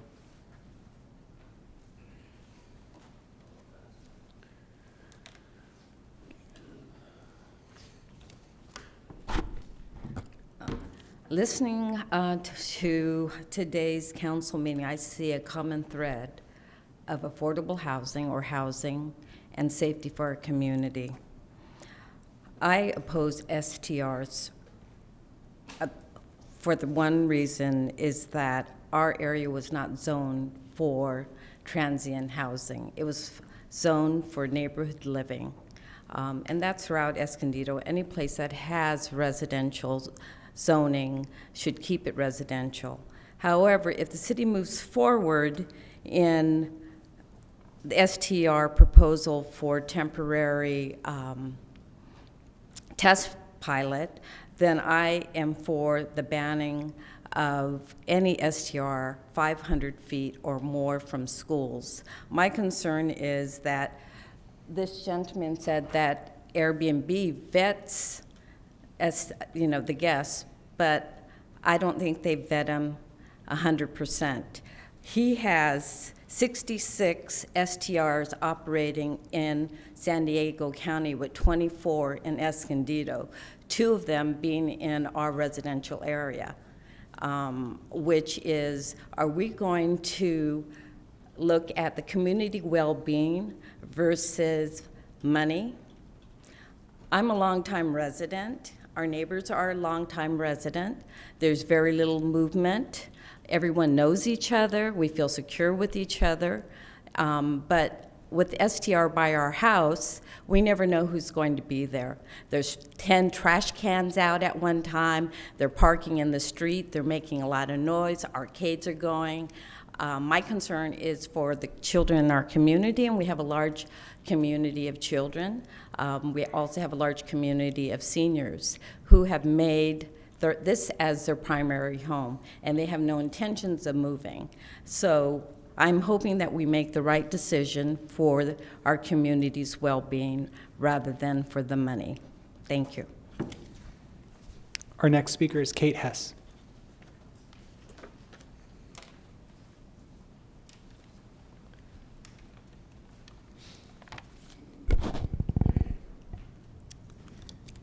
Good evening. I'm a proud Escondido resident. I've lived here 18 years, and about 2 years ago, a short-term vacation rental started operating next door to my home in Carriage Hills, which had previously been a pretty quiet cul-de-sac. And it's since the STR has been in place, I feel like it's been negatively impacted ever since. The property was advertised as sleeping 22 people, and as expected, it's rented by large groups that have ranged everything from a TikTok party, we've had an out-of-state business convention, wedding parties, multiple families, and given those large groups, what comes with that, of course, is a lot of noise. The violation of quiet hours are frequent, people in the pool playing basketball, it's the gentleman before spoke early in the morning, late at night, blaring music after 10 p.m. on weeknights and weekends. And also I want to say, given this, the city hasn't really adopted an official noise ordinance until recently. I wouldn't expect there to be a lot of official noise complaints with the Escondido Police Department. I could be wrong, but since we didn't have an official noise ordinance, I don't know how that plays out. Traffic and parking conditions on our street have been affected. Children in our neighborhood aren't really able to play outside compared to life before the short-term rentals showed up in Carriage Hills. Cars take up street parking, and at least on 1 or 2 occasions, we've had so many cars parked on both sides of the road that the trash truck couldn't even get down to take care of our trash. I say neighborhoods are intended for neighbors, not many hotels, and that's what I feel like these short-term rental properties are. Someone spoke earlier about schools being close to motels or RV resorts, but I think the difference there is it's zoned for that. We are in a residential neighborhood. We're not zoned to have a hotel. My house backs up to Bernardo Elementary, and the short-term rental property next to me does as well. And my concern, maybe it hasn't happened yet, but I feel like it's a matter of time. Someone basically has easy access to hundreds of children on a playground at any given time. I don't see that happening at a motel or a hotel or an RV park because there's regulations in place. There's on-site security. That's why those things don't happen. The last part I wanted to add is, Escondido, it's a small town. We love living here. We like raising our families here, but it's not a tourist town. The people staying at these short-term rentals, they have bags from Disneyland, Knott's Berry Farm, Legoland. They're coming from the beach. They're not putting money into our community. They're spending it elsewhere. The projected revenue from the STRs through the transient occupancy tax seems like it will barely cover the expenses required to run an enforcement program. I don't see that there's a huge financial benefit that's worth the safety and the quality of life of the Escondido residents that live here now. So please consider that. And I do support, if it goes through, I do support banning the school. I am concerned about the safety of the children in our neighborhood and at Bernardo Elementary School. Thank you. Our next speaker is Mary Smith.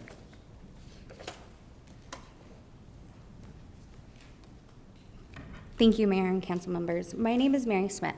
I'm a long-term resident of Escondido, and my husband and I chose to buy a home in a quiet, close-knit neighborhood to raise our children, where neighbors know each other, help one another, and share a sense of community. However, the arrival of short-term rentals has disrupted that peace, undermining the family-oriented environment and creating chaos in our neighborhood. One short-term rental overlooks a playground and shares a fence with the playground. The proximity of these short-term rentals to schools place an additional strain on the families whose children attend these schools. I've heard arguments comparing these rentals to RV parks or motels, which are located near schools. However, one of the key differences, they have on-site management 24/7. In contrast, short-term rentals are self-check-in, unregulated, and often completely unmanaged. I personally witnessed situations such as doors being left open, gates to the pool areas left unsecured, and no one present to address these safety concerns. Additionally, these rentals often host large parties, gatherings, and social events that disrupt the daily lives of the neighbors, diminish our sense of community.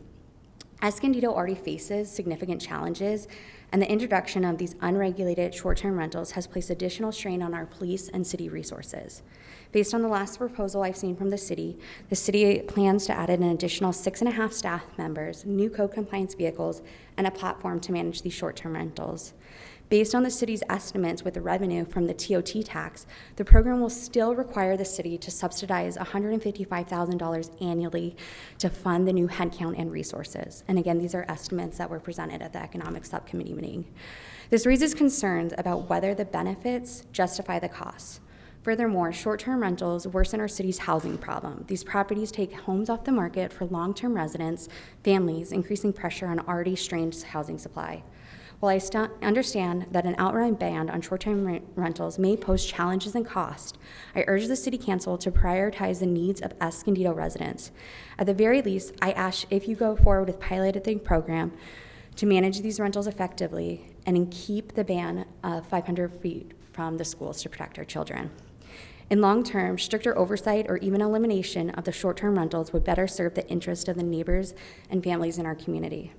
Thank you for your time, your consideration, and your commitment to preserving the community-focused spirit of Escondido. And I thank the council and the Economic Subcommittee meeting for listening to us and really taking in our community's feedback.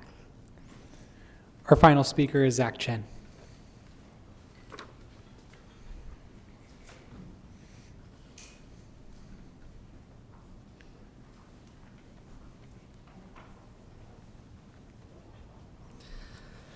Dear Mayor, dear Deputy Mayor, City Manager, and Council, my name is Zach Chen. I'm a Escondido resident from the neighborhood that has been significantly negatively impacted by a short-term rental in my neighborhood.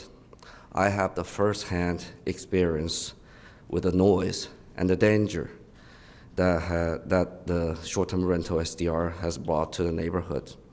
One day, I had to call 911 at 1 a.m. and after being woken up by the noise, incredible loud noise and loud music. And the craziness didn't stop until the police officer came. According to my neighbor, the officers, they had to come multiple times before they stopped. And it didn't stop. The next morning, my neighbor, Chris, and told my wife that he had a face-to-face conflict with the renter next morning. And the renter were also mocking him and his children. And they're doing inappropriate dancing in front of his 7-year-old son. It's just one of the instances of the neighborhood being hugely impacted by the STR. If you ask any of my neighbors sitting there, they can give you many testimonies about how bad it has been in our neighborhood. But if you ask the other side, the owners, the attorneys, and also the management companies, they probably don't know because they never live here. They never live here, right? So as a Escondido resident, I'm raising my family here. I love the city. I care for the city. I care my neighbors and all my fellow residents. They cherish the same. But I don't know if the other party, they cherish the same or not. For me, all they care is about money, no matter what story they're telling you today. So I plead to the mayor, the deputy mayor, the council, please do not sacrifice our city's residents, neighbors, neighborhood, school, family, children, our city for short-term profit. And please protect our neighbor and our city. Thank you. No further public comment on this item. Thank you. We'll go ahead and close the public hearing. Thank you to all the speakers who participated. I know we've been talking to many of you for, a year now, so thank you for working with us on this. Thank you, Pedro. Thank you, Jennifer.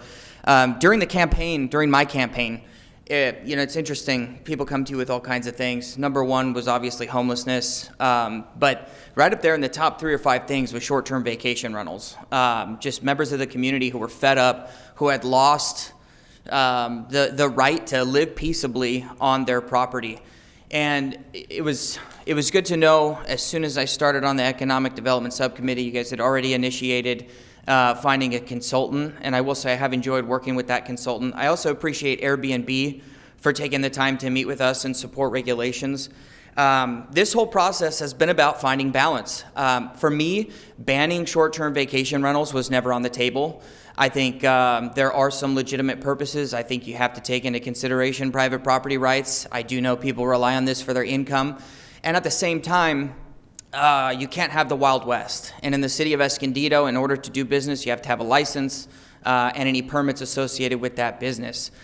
I do think the regulations that we have now are balanced for the most part. This process has been a very public process, and one of the biggest challenges I think every city has is getting public participation. So, I mean, you saw the calendar, how many times we met. For the most part, people who are not owners of short-term vacation rentals participated in those meetings. But the times that owners did, we were more than willing to take into consideration what they had to say. To the comment about not having a noise ordinance, it's not that we don't have one or didn't have one, it's that we still do have one that in large part is unenforceable. Specifically for short-term rentals, this provides at least some sort of avenue for recourse. If you have a problem neighbor who just won't respect you, your privacy, this is an avenue of recourse. I appreciate the fact that you have to appoint a local representative. There's a hotline for Airbnb to report these things. With that, I had one question for violations. So if I have a noisy neighbor and I call the police. Do you call the police or do you call the Airbnb hotline? And how does the violation actually get recorded? Thank you, Mayor, for that question. So this is related to implementation, and our team is working across departments to make sure that however an individual feels like they need to contact the city, we can record that information. A lot of it might depend on the type of violation they're reporting or the time of day they're reporting. We see a lot of PD reports in the middle of the night, so we're going to work with them to ensure that their reports also make it onto the platform where we record notes about the properties and different calls for service throughout the city. Okay, that answers that question. And to the comment about there being no data to back up the issues around Airbnbs, there is no data because there's no way to track whether or not a home is a short-term vacation rental. If I call the non-emergency number to report a noise complaint, the police don't record whether or not it's a short-term vacation rental. It's kind of just another call that gets chalked up and addressed when they have time. The buffer zone. Okay, so if I'm not mistaken, we initially started out with no buffer zones. And to the comment that we're specifically targeting people, I don't even think it was the council that initially came up with the buffer zone. I believe that started in the planning commission, and I believe it started at 1,000 feet, and in the subcommittee, we took it down to 500 feet. Is that correct? That is correct, Mayor. The initial suggestion came from the public, and in listening to public discourse, we then discussed it in the subcommittee. And I asked you about this yesterday, but I do know we had a buffer between short-term vacation rentals that was then removed later. I think it was 500 feet between short-term vacation rentals. One of the things I am still concerned about, and I would like to see some sort of an amendment in there, to preserve the characteristics of each neighborhood and making sure that there's only one short-term vacation rental on each block for every city street. You don't want 2 or 3 short-term vacation rentals lined up in a row. And then I'm going to move on for a minute to the fees. I get it. I've been asked a couple of times, why not make the first fee $10,000 and then $20,000?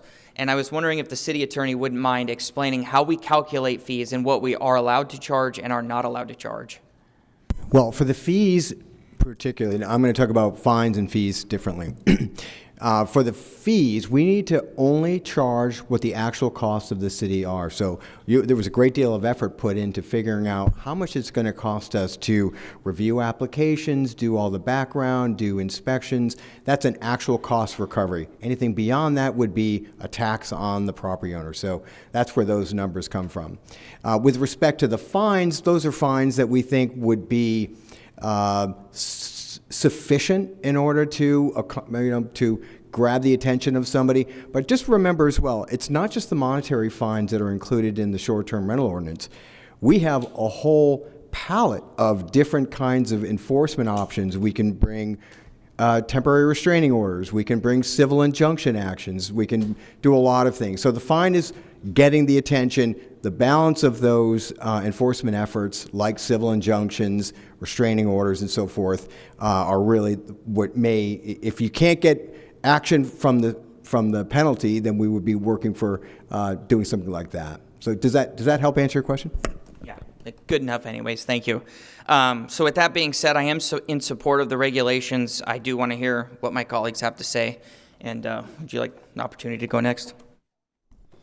Thank you. Thank you for the presentation, for all those that have spoken. I am the other council member on the subcommittee. And as you saw, this has been a long process with a lot of meetings.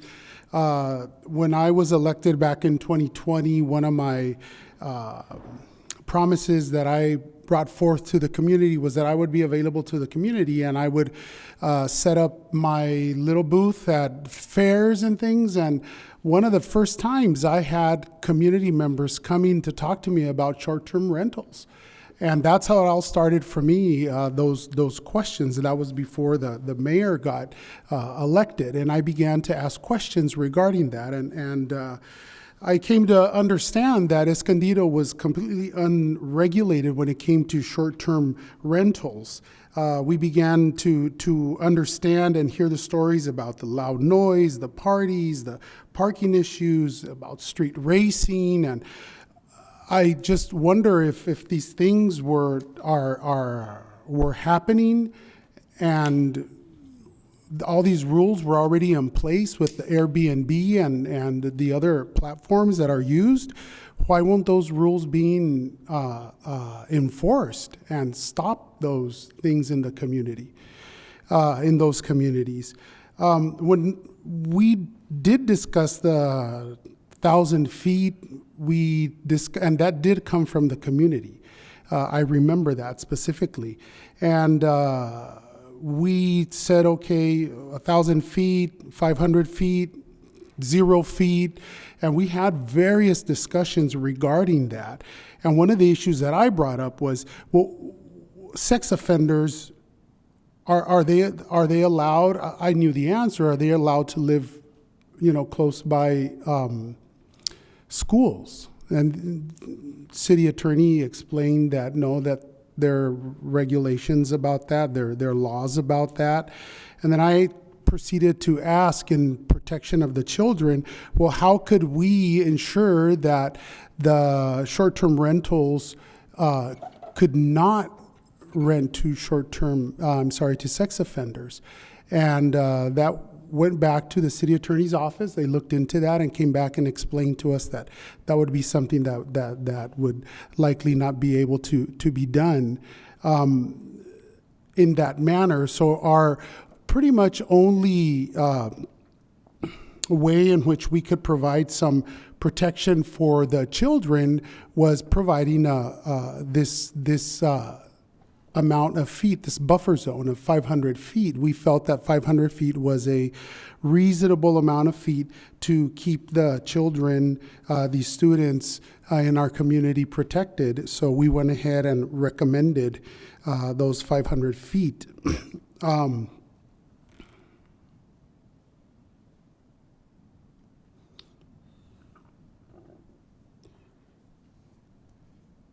So that's pretty much it. I have used Airbnb out of the country. I've had great experience, and I've had absolutely terrible experiences. And on one terrible experience for New Year's, I was left waiting outside a place and thought I was going to have to pay $5,000 to come back home to San Diego because I didn't have a place to stay in London or sleep at the airport with my daughters. But I ended up I ended up finding a place and was able to stay at a hotel of all places, right? Ended up staying at a hotel. So I've had great experiences and I've had terrible experiences, like it is with pretty much everything. But that 500 feet was definitely something that had to do with the protection, the safety, and protection of our children. So that at this point, that's pretty much all the comments that I have. If anything else comes to mind, I will request to speak again. Thank you, sir. Thank you. One of you?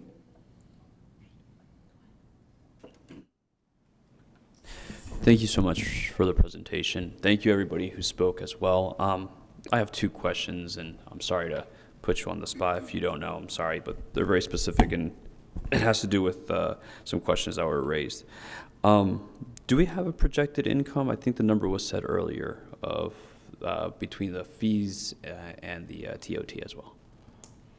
Correct. Thank you for the question. So the original estimate for revenue was around $700,000. With the addition of the buffer, that range could be anywhere between $230,000 up to $600,000. So we don't know how many of these reported Airbnbs are going to be in compliance with the regulations set forth in the ordinance. So it's very difficult to predict exactly what the revenue will be, but we will be monitoring that over the course of this pilot program.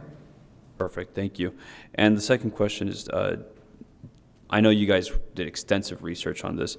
Do we see any data that shows that Airbnb regulations hurt tourism or bring down any type of revenue?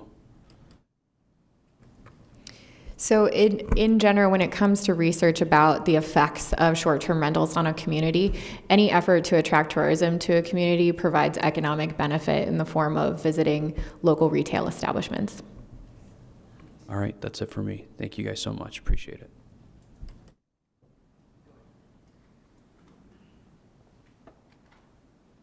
Thank you. First of all, thank you to everyone who stuck around. This is a late night for our meeting, so I appreciate you waiting. And I know that this is a passionate issue for many in our community. Thank you to all my colleagues on the subcommittee. I know they've been working on this for a very long time. And staff as well. You've done a really great job of, I appreciate the survey and having that survey have been out for a long time so that you could capture input as well as in-person meetings. I've even met with some of the hosts that requested to meet with me. And so anyways, I understand there's just so many different concerns and I hear all of them. So I really appreciate that. I think to help me kind of go through this, because there's a lot in this pilot program, is to go to the slide that talks about the I think objectives of the program. Thank you. The ordinance overview. That's what it's called. Okay, let's start from there. Let's see. Nope, that's not it. Keep going.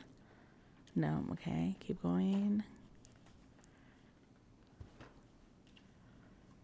Okay, maybe it was this one. Okay, so at one point I think I remember, and it's been a while because this has been a topic that we've talked about for a long time. At one point I thought we had a minimum number of days for stay. Did that change at any time? I think it, long-term's considered 30 days, right? Because I remember there being like a conversation about minimum 30 days stay. Was that with this STR conversation? Because I do remember having a conversation about minimum 30 days stay. And then I thought at one point we had some type of entertained a requirement for host STRs. Thank you for the question, Councilmember Martinez. So in the process of creating this ordinance, one of the conversations was if there should be a host on-site requirement, to your last point there. So that was something that was discussed. The requirement for a host on-site was not integrated into the current ordinance. An additional, can you repeat the first part of your question? Please forgive me.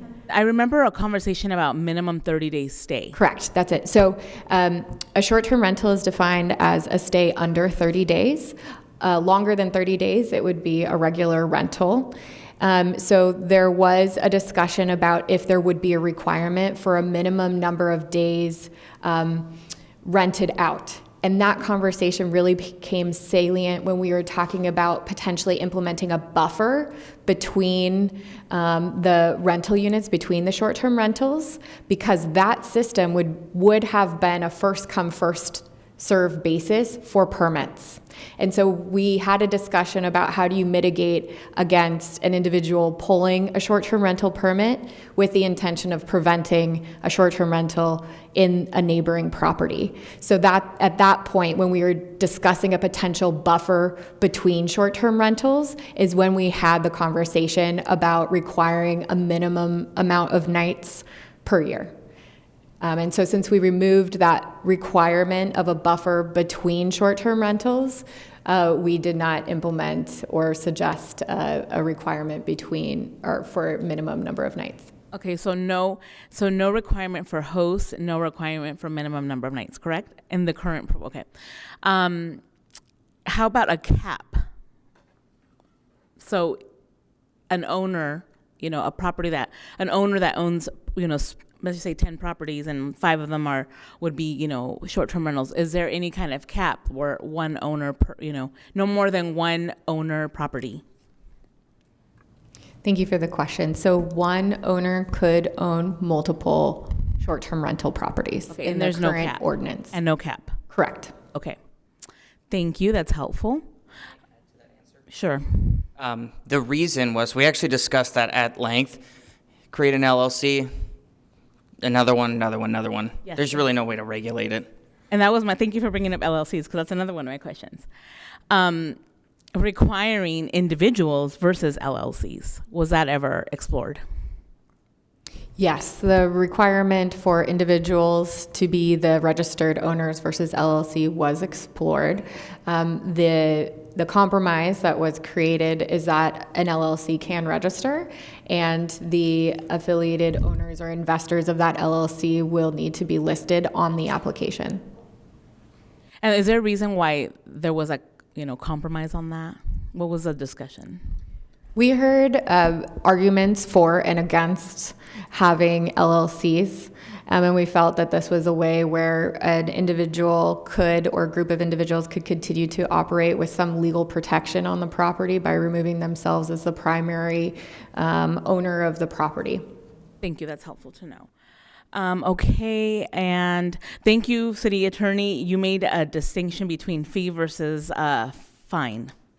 Fee has to be cost recoverable, so directly the amount is tied to what it actually costs to implement the program, and a fine could be determined by what we think is a fine that would have an impact to change behavior or address an issue. Correct? You have more latitude on the fine. Okay, thank you. Which brings me to the question of Temecula. Can we pull I want to come back to the slide, but I want to go back to Temecula, because you listed some other cities. Okay, here we go. So really quick, just looking at this, San Marcos just outright banned them, but do they have any kind of enforcement, or they're just silent? They can enforce through their code enforcement. So it's banned with an enforcement piece. Temecula, it's banned and a fine of $1,000 per day. And then Parkway, silent, Vista, silent, as we are now. Correct? Correct. Any word on Temecula or San Marcos, how it's going for them with a ban and kind of what the enforcement has looked like, some of the challenges of having a ban? Have you heard anything about any of those two cities that have bans on short-term rentals? I know I don't know if it was required as part of your research, but I'm curious if anything came up in your research about those two cities. We don't have concrete data points from their enforcement arms, so I can't provide further comment on their specific operations. Okay, no worries. It wasn't required. I was just asking in case. Okay, let's go back to that one slide. Thanks everyone for bearing with me as I go through everything, because there's a lot of pieces in here, and I think it's important to make distinctions. Okay, so on the fees, I understand, the fees, why they're set at they're at. Initially, I was, thinking, why aren't they more? So I also had that question. Again, I think the committee did a great job, the subcommittee, the staff did a great job, incorporating as much as possible, and we're very thoughtful in these proposals. One concern that I have, several concerns, I'm very concerned about the shortage of housing in general in Escondido. And I was shocked to know that we have over 100 short-term rentals in our city. Even more shocked when I saw that we were gonna allow more short-term rentals in the current proposal, which means not only already we're feeling the crunch of this housing supply not being sufficient for our city, okay, but then we're gonna allow more people. We're almost gonna over 100 units, about 100 units more, allow those to be short-term rentals. Like, that's gonna just exacerbate the housing crisis that we have in our city. So I would not support the addition of more short-term rentals. I also don't support an owner having multiple short-term rentals. I could entertain, one per owner, because of the mom and pop owners. I think that's something fair to look into, and it probably will significantly reduce the number of short-term rentals if we cap it at how many, and make it individuals. I'm not a fan of LLCs. I understand the reason that businesses want that as protection, but it's also a big reason that there isn't transparency in the rental market. I hear this all the time with, as a renter myself, when there's an issue and tenants come to me about issues they're having at their properties, they don't know who owns the building. So whenever the property managers are being problematic, they don't know who to go to because they're owned by all these LLCs, and you've got to go through layers of lawyers and people and LLCs just to know who actually owns this building to address the tenant issues that we're having. So I've seen what that looks like when you're not able to bring that transparency. So I would not be in favor of allowing LLCs, allowing more than one owner to have a short-term rental. I would be open to host STRs, the hosts living in their home. I don't know what that program would look like, but I think that that's fair. They already live there, so you're not bringing in, there's accountability there because the owner lives there. They're not going to allow horrible behavior because they live there, right? The young couple that spoke tonight, they have, children and family. They're not going to allow shady stuff happening, and there's accountability there. Their neighbors know them. There's accountability there. So I feel like that addresses the accountability piece. Let me see what else I had here. Also, someone brought up the issue of, with a no host, that people can just come in at any time of night. And I've, used short-term rentals in the past when you're staying in a rural area and you don't have hotels, accessible hotels, they give you a code, And I remember one situation where, I was going to a wedding for my cousin in Paris, and there's like really no where to really stay there. And so I remember having to get a short-term rental. I had no other option. And then I went in there and I had no idea that I was going to be in a house with multiple other people, and it didn't feel very safe to me. And the fact that they just gave me a code, and it was just very strange. So what happens and I don't know this, maybe hosts can educate me on this, do you give unique door codes every single night? Because I was like, what if somebody has a code from the night before and they come into my room, right? I don't know those kind of things, but that was just one thing.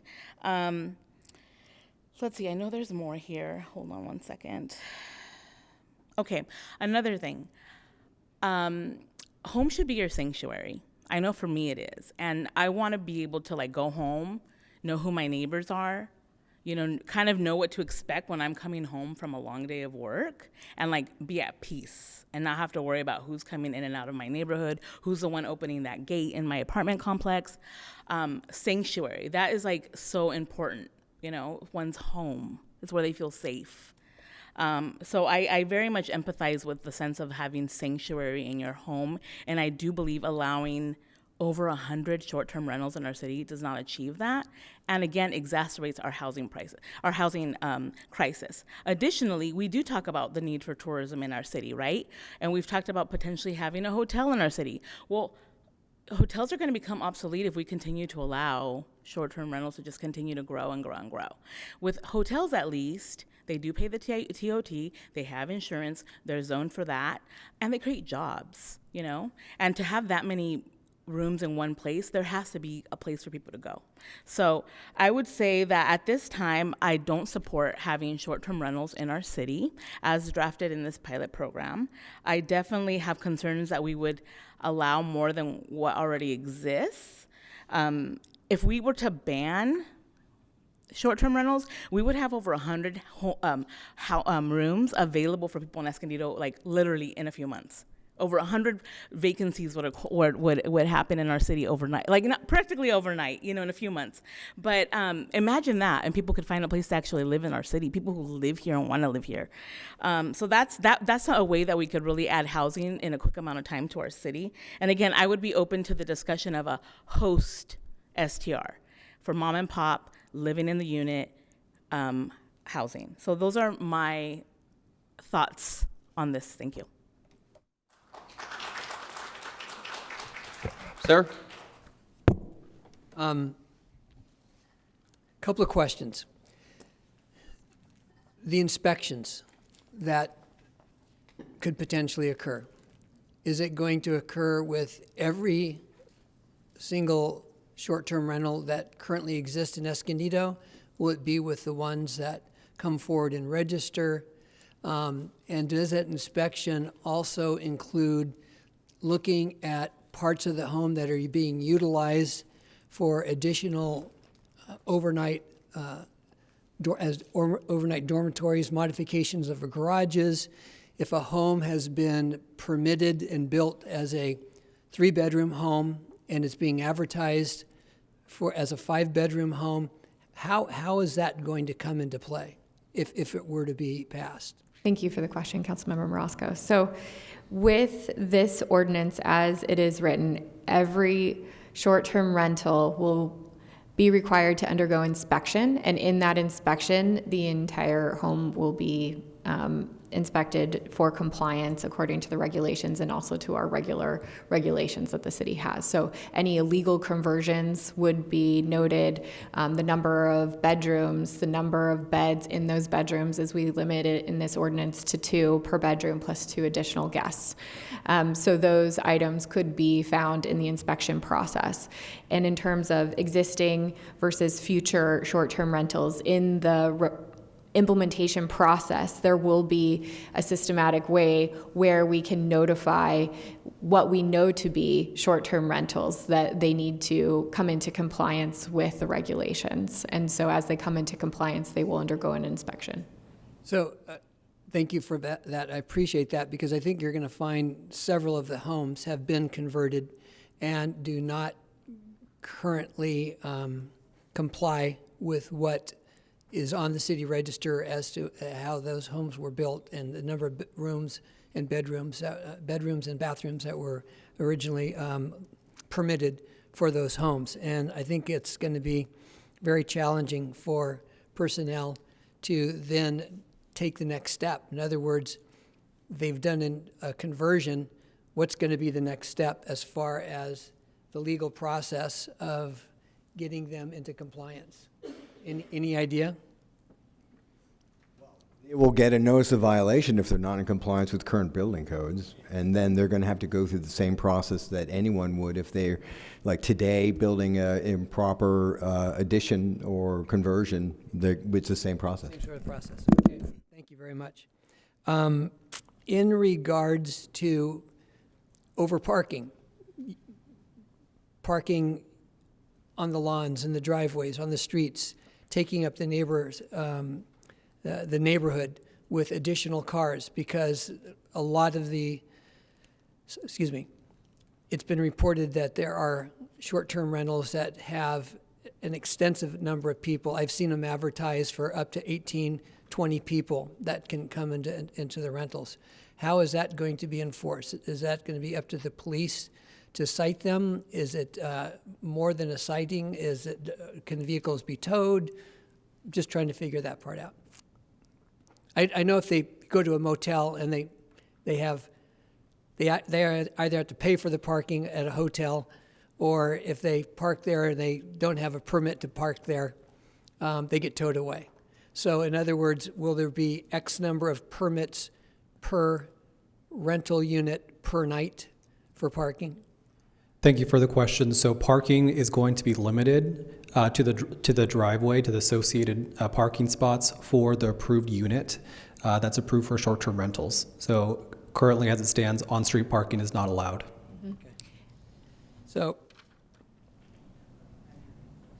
several different comments have been made about hotels, motels, short-term rentals, et cetera. Things about hotels and motels: they have business licenses, they pay TOT tax. They have permits and other types of licenses that are needed to maintain the business. They have management on site. They have regulations and rules. They have security. They have all these different things that exist in hotels. And from my perspective, this is a very, very sincere attempt to try to emulate that within the short-term rental business. Right now, in the city of Escondido, let me back up a little bit. There's always complaints from the brick and mortar restaurants about street vendors not having the same sort of rules and regulations that they have to follow, that the brick and mortar restaurants have to follow. And there's been an arduous, long process in attempting to regulate that so that they have business licenses, they have health permits. They've been able to demonstrate that although they don't have a brick and mortar business, they're selling on the streets or in a food truck or whatever it may be, that they are following rules and regulations for public safety, et cetera. And so everyone is being brought into compliance in one way or another. Right now, the short-term rentals, as the mayor had intimated, is pretty much the wild, wild west. Anything goes because there are no rules, there are no regulations, and regardless of what we do, I mean, the easiest thing, honestly, would be to say 100% ban of all short-term rentals in the city of Escondido. But then again, you're taking individuals' private ownership, their homes, whatever it is, and you are imposing a regulation that significantly restricts what they can do with their own property. I'm not in favor of that. That's the libertarian in me. So I think there needs to be a fair compromise. But I also understand and respect the importance of the sanctuary of the home and having some form of privacy and ability to have a normal life. Going to the noise regulations real quick. Right now in the city of Escondido at 7:01, can I start my weed eater up and start weed eating and mowing my lawn and doing whatever I want to do? Not sure what the time is, but there's certainly a 7 time. o'clock. Yeah, It's 7 o'clock. I believe it is. So at 7 o'clock, on a Saturday, on a Sunday, it doesn't matter what day of the week it is, you can start your lawnmower, your weed blower, you can do whatever you want to do. So I empathize with, I think you meant, you were saying hacky sack, but it may have been cornhole, whatever it is. 7:30 in the morning is perfectly legit for someone to be in their backyard playing, making noise, playing cornhole, doing whatever they want to do, because the ordinance says at 7 o'clock is when it starts. When does it end? Is it 10 o'clock or 11 o'clock?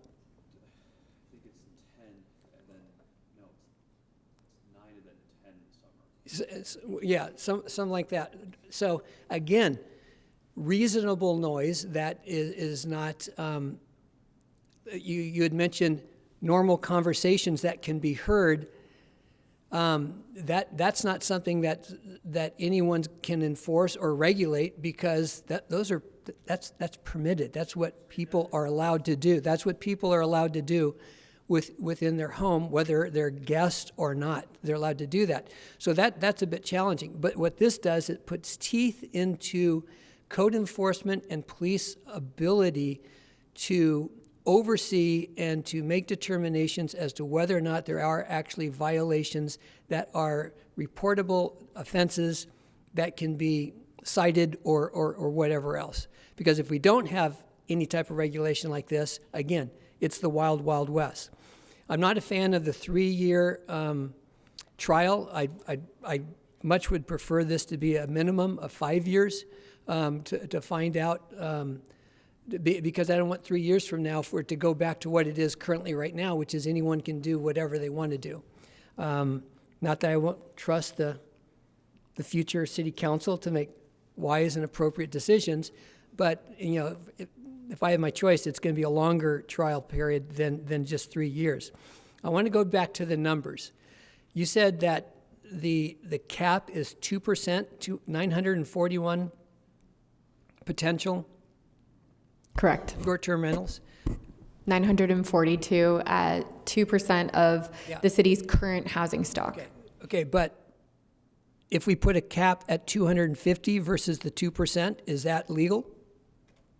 So we actually have a pause built in at 250 to evaluate that very thing. Okay, so it's a pause, but it's not a hard. Correct. Okay, and is that so?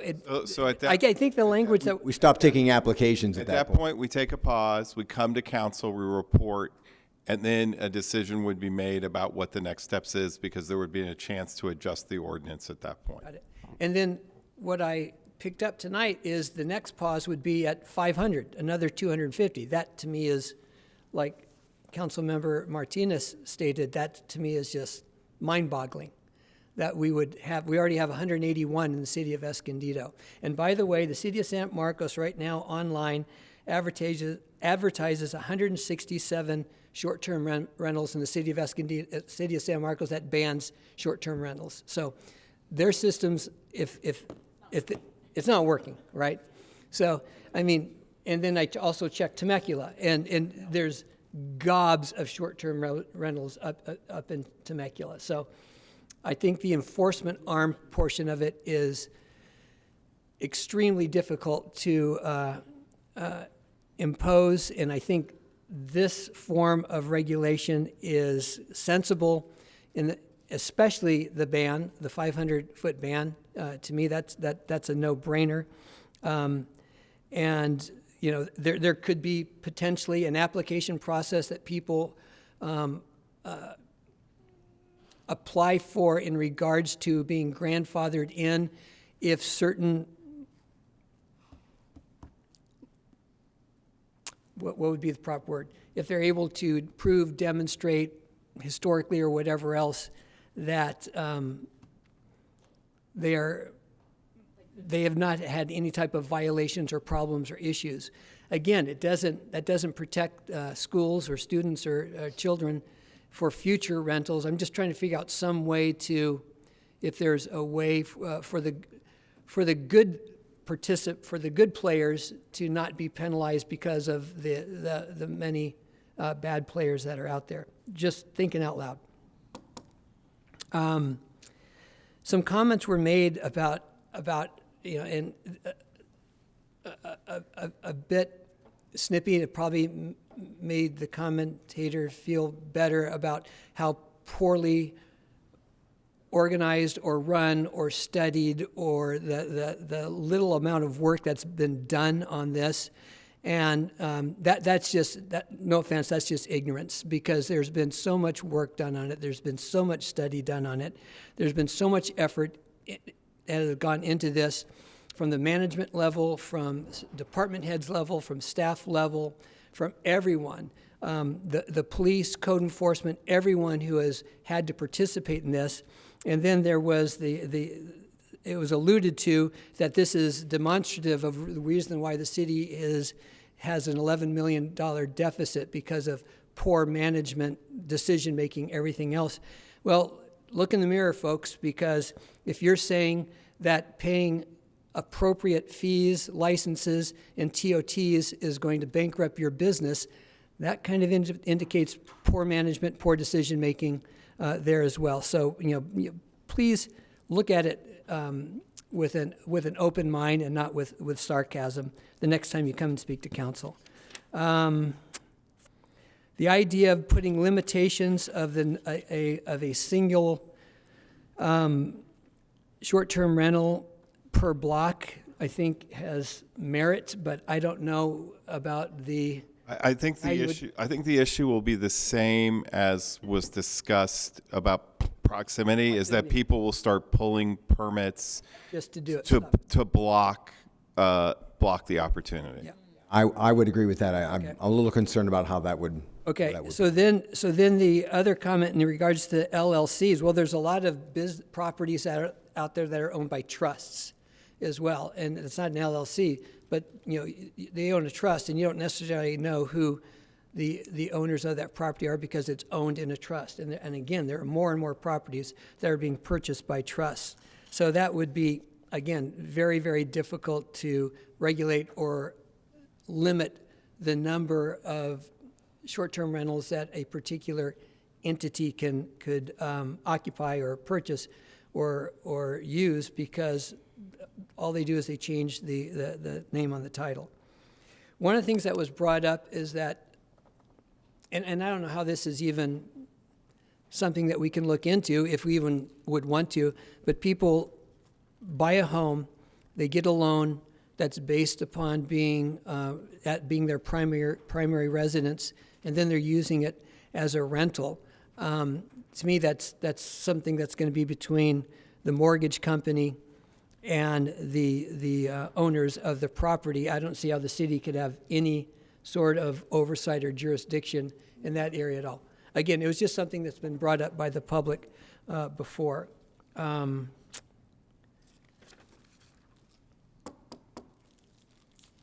Yeah, we've always had noise ordinances. It's, as the mayor indicated, it's just a matter of being able to enforce them. I believe one of the primary things is when someone calls and makes a noise complaint, they have to be willing to sign, how's it go, Mayor? Citizen's arrest. Basically have to create a citizen's arrest in order for anything to happen with that. And then most people are going to shy away from that because it is a bit challenging. Those are my thoughts. Those are my comments and questions. I appreciate the answers. I appreciate all the hard work that's gone into this, and all the passion that has been expressed, and the feelings, the frustrations are completely understood. And I think this is the first step in trying to quell some of that as much as the city is able to do. Did you have a question? Question / plea about, considering, I'm not going to make the motion, but lower than the 250, and then considering a cap for number of short-term rentals per applicant. So just I wanted to lift that up again and see if my colleagues would include that in their motion. When you say lower than 250, do you mean Can you explain that? Yeah, so right now it's 250. So we have, I think, 160 something. Oh, 181. So not increasing it. So it would be no more than that, or no more than 100.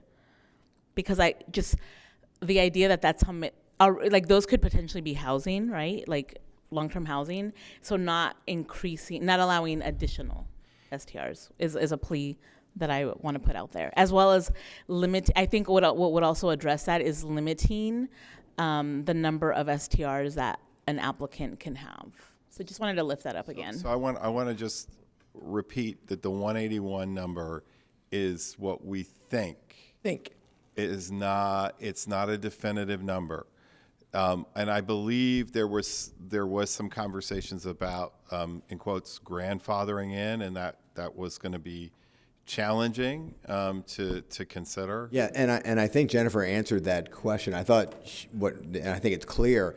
Anyone who's going to do this, whether they've done it in the past or going to do it in the future, are going to have to go through the same process. Yeah. There's no grandfathering. So, and I want to emphasize again, not telling council what to do, but remember, at 250, there is a pause. We accept no further applications. We come back from council.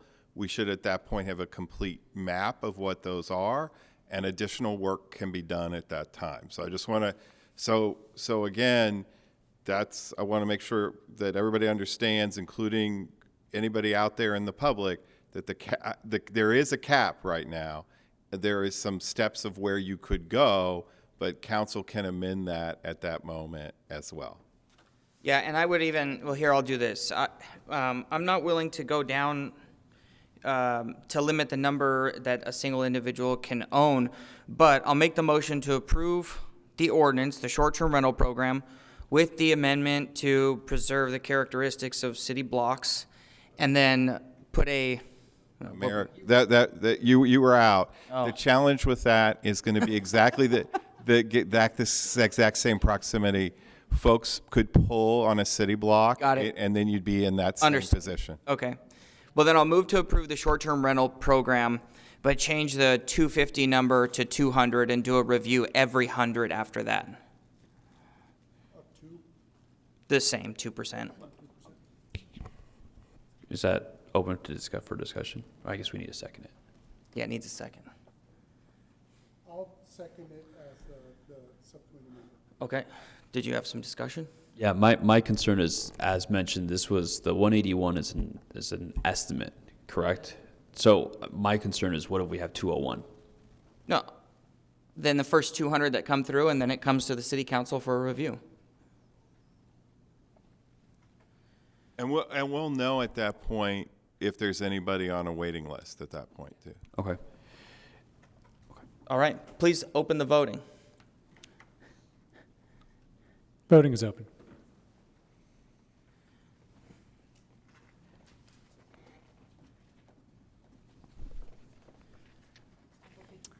Motion approved, 4-1. Martinez, no.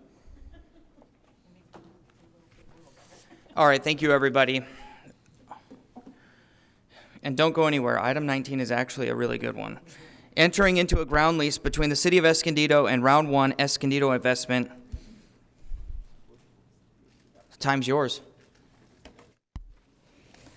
Good evening, Mayor, Deputy Mayor, and City Council members. My name is Jennifer Shenick, Director of Economic Development, and with me is my colleague, Francisco. Councilmember Garcia, Councilmember Morasco, Councilmember Martinez, Deputy Mayor Garcia, and Mayor White. My name is Francisco Vargas, Management Analyst for Real Property. In this evening's presentation, we will be discussing the proposed ground lease between the City of Escondido and R1 Escondido Investment, LLC. The tenant for this lease will be Round 1, and it will go into the former Nordstrom, located on the east side of the North County Mall in Parcel 3. Proposition A, passed in 1979, restricts the use of the North County Mall property for a retail center, prohibiting use for housing. Therefore, this lease is exempt from Surplus Lands Act. So what is Round 1? It is a family entertainment center with multiple activities such as bowling, arcades, food, a trampoline play area, and a kids' play zone. This particular location will also include an indoor recreation area. I will now turn the presentation over to my colleague Francisco to review the fiscal analysis of this lease. This lease, this proposed ground lease with R1 Escondido Investment, as Jennifer mentioned, would be at the former Nordstrom box at the North County Mall for a period of 20 years. Fixed rent payments are required by the lease terms, and projected rental payments throughout the term of the agreement are anticipated to be approximately $2.7 million.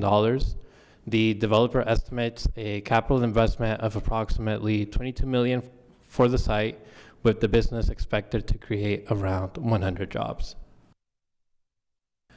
Our recommendation is we're requesting the City Council adopt resolution number 2024-168, authorizing the mayor to execute a ground lease between the City of Escondido and R1 Escondido Investment LLC, authorizing execution of assignment and assumption agreement and declaration of exempt surplus property pursuant to Government Code Section 54221. Do we have any public comments? One speaker on this item, Mr. Green.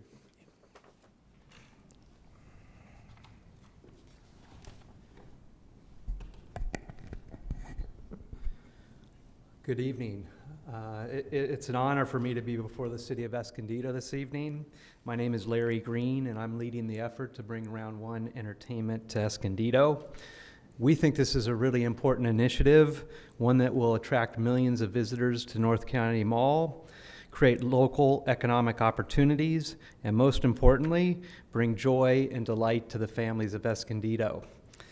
I'd like to thank and acknowledge the effort of city staff for their detailed work and analysis around this opportunity.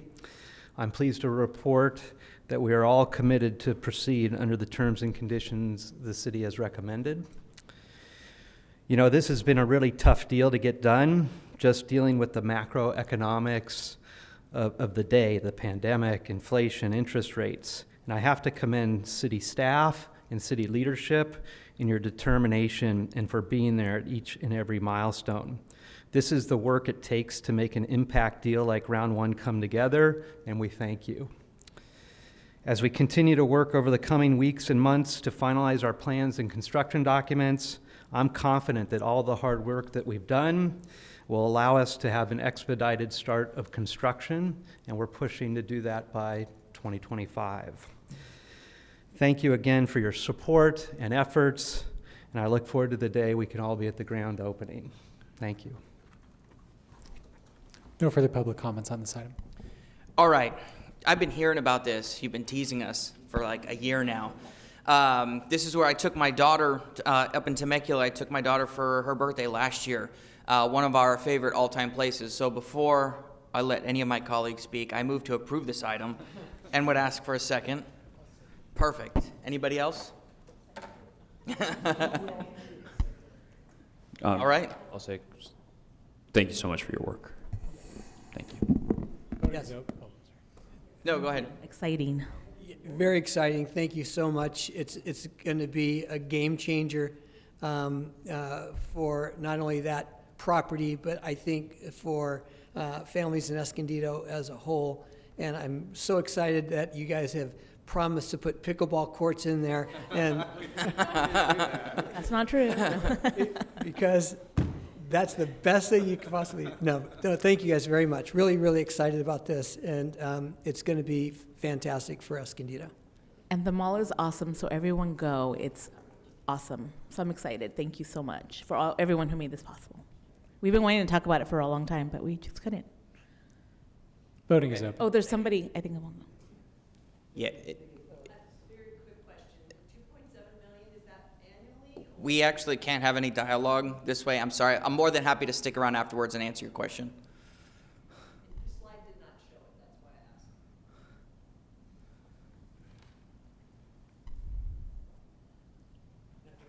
Yeah, voting is open. I did. It is. I'm just waiting for Councilmember Morosco. Everyone else votes. Oh. All right, great. Motion approved, 5-0.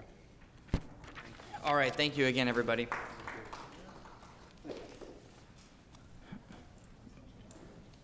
Item 20, public art deaccession and removal of Vinehenge.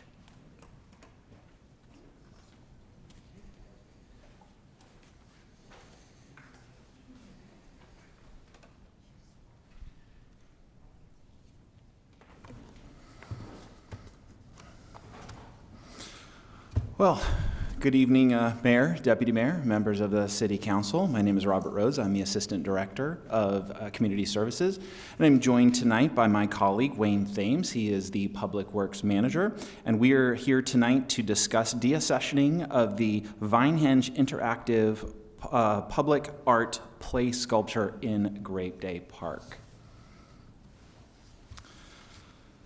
So, this presentation, we will be reviewing the recently adopted Public Art Strategic Plan, the reasons for deaccessioning, play equipment safety requirements, the previous repair and maintenance work that has been conducted, and a review of the 3 playground safety inspection reports, the deaccessioning process as it relates to Vinehenge currently, and then the recommendations for action. Just as a quick review, the Public Art Strategic Plan and the 2024-2025 Annual Work Plan was adopted by the City Council on September 18th, 2024. This was an overarching framework for how to address public art in Escondido. It further established an annual work plan process that concentrates on 4 key areas of public art. These include art solicitation, art education, art maintenance, and deaccessioning. And then as a reminder, the 24-25 annual work plan highlighted the deaccessioning of the Vinehenge play sculpture in Grape Day Park. So what is the process of deaccessioning? And it is the removing of an item from the listed holdings of a collection from an entity or organization. And in consideration of deaccessioning, this is generally done when the physical condition of the piece has deteriorated to a point in which restoration is no longer practical. There are significant safety risks associated with continuing to maintain it, or the piece is of poor quality or lacks value for further exhibition. The interactive public art displays may be required to conform to current safety standards should they fall within the definition of California playground safety regulations. Using these guidelines, a playground is defined as an improved outdoor area designed, equipped, and set aside for children's play that is not intended for use as an athletic playing field or athletic court, and shall include any playground equipment, fall zones, surface materials, access ramps, and all areas within and including the designated enclosure and barriers. As a result, the Vinehenge play sculpture is considered a playground and must conform to current playground safety standards. It should also be noted that Assembly Bill 1144 requires that all playgrounds open to the public be inspected by a certified playground safety inspector to properly assess all equipment, fall zones, and designated areas within the play space. So with that, I'm going to turn it over to the city's certified playground safety inspector, Wayne Thames. Thank you, Robert. Prior to fencing off of the play structure in June 2023, the vine section of the play structure began to experience limb failures, with the most recent breaks occurring in July 2022 and February 2023. In response, Public Works secured the area and sealed off the damaged sections to ensure safety for continued use. However, subsequent inspections revealed significant degradation in the metal substructure. Additionally, the play structure is designed the vines are designed to support one another, and with 2 sections missing, the overall integrity and safety of the structure were severely compromised. These concerns prompted an additional inspection of Vinehenge's condition. Here are photos of the most recent limb failure taken by Public Works staff in 2023. The image on the left highlights the rusty metal substructure and a visible crack in the outer coating, which allowed water and moisture to seep in, leading to rust formation. The photo on the left was taken during my inspection of Vinehenge, where an orange ribbon was used to mark the location of a crack. In total, 54 cracks were identified throughout the vine climbing structure. The image on the right provides a close-up view of one of the cracks, revealing an underlying metal substructure, which shows signs of rust and early deterioration. During the playground safety inspection of Vinehenge, I identified several issues requiring extensive corrective measures. To confirm these findings, a third-party consultant was contracted to perform the safety audit, which aligned with the results of the initial inspection. To further collaborate with the artists of Vinehenge, a second consultant recommended by the artist was engaged to conduct an additional audit. Both audits concluded that the current design does not meet modern playground safety regulations. As you consider the deaccessioning of the Vinehenge play sculpture, I wanted to share with you the previous, current, and next steps in this particular process. On September 9th, 2024, the Public Art Commission unanimously recommended the deaccessioning and removal of the Vinehenge play sculpture. And then today, the City Council will vote on whether to deaccession Vinehenge. Upon your approval, the Public Works Department will remove the structure by the end of the calendar year. During this process, the artist has made a couple of specific requests in which we are working toward honoring. This includes the offering of the vine structure itself in whole or in part as a donation to the San Diego Zoological Society's primate department and retaining the plaque, the dedication plaque. Following the removal, city staff will also be working with the Public Art Commission to maintain historical records of Vinehenge through an online database that is expected to launch in January of 2025. And finally, city staff, in coordination with the public, the City Council, and the Grape Day Park Master Plan to investigate playground alternatives for the space that reflect the legacy of Vinehenge in Grape Day Park. And so with that, the staff's recommendation is for the City Council to accept the Public Art Commission's recommendation to deaccession the Vinehenge play sculpture, allowing it to be removed for safety considerations by the Public Works Department. This concludes our presentation, and we are happy to answer any questions that you may have. No public comments? None. My only real question is this the first time we're going through the deaccession process since adopting the Public Art Master Plan? That is correct. Okay, cool. That was it. Thank you. I'll open it up to everybody else. Anything? No? No? I mean, I do know, like, there's going to be some type of, in the next iteration, to incorporate, like, agricultural, history of Grape Day Park. But I think this will be great so that we could move forward with a, safe, new playground for the children. I know they're waiting. So I appreciate this. And, I support the staff's recommendation. This whole decommissioning, deaccessioning, I'm a little tired by now. Anyway, very interesting, and I just would ask, is this the normal process for any piece of art? That is correct. This is a standard process that an organization would go through to actually remove a piece of art from their collection. This is the first time that we have done this because it is a part of our Public Art Master Plan. We had not had a process previously, and so you may start seeing more and more of this process as we go forward.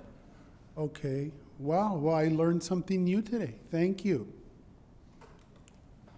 Thank you both. With that being said, I'll move to approve the item as is. Second, please open the voting. Voting is open.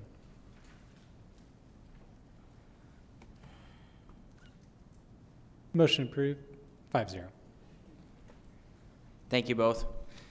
Item 21 is the unclassified and management salary and benefits plan, part-time salary plans, and full-time compensation schedule. Jessica, do you want to know my vote now on this one? Or I have to be consistent.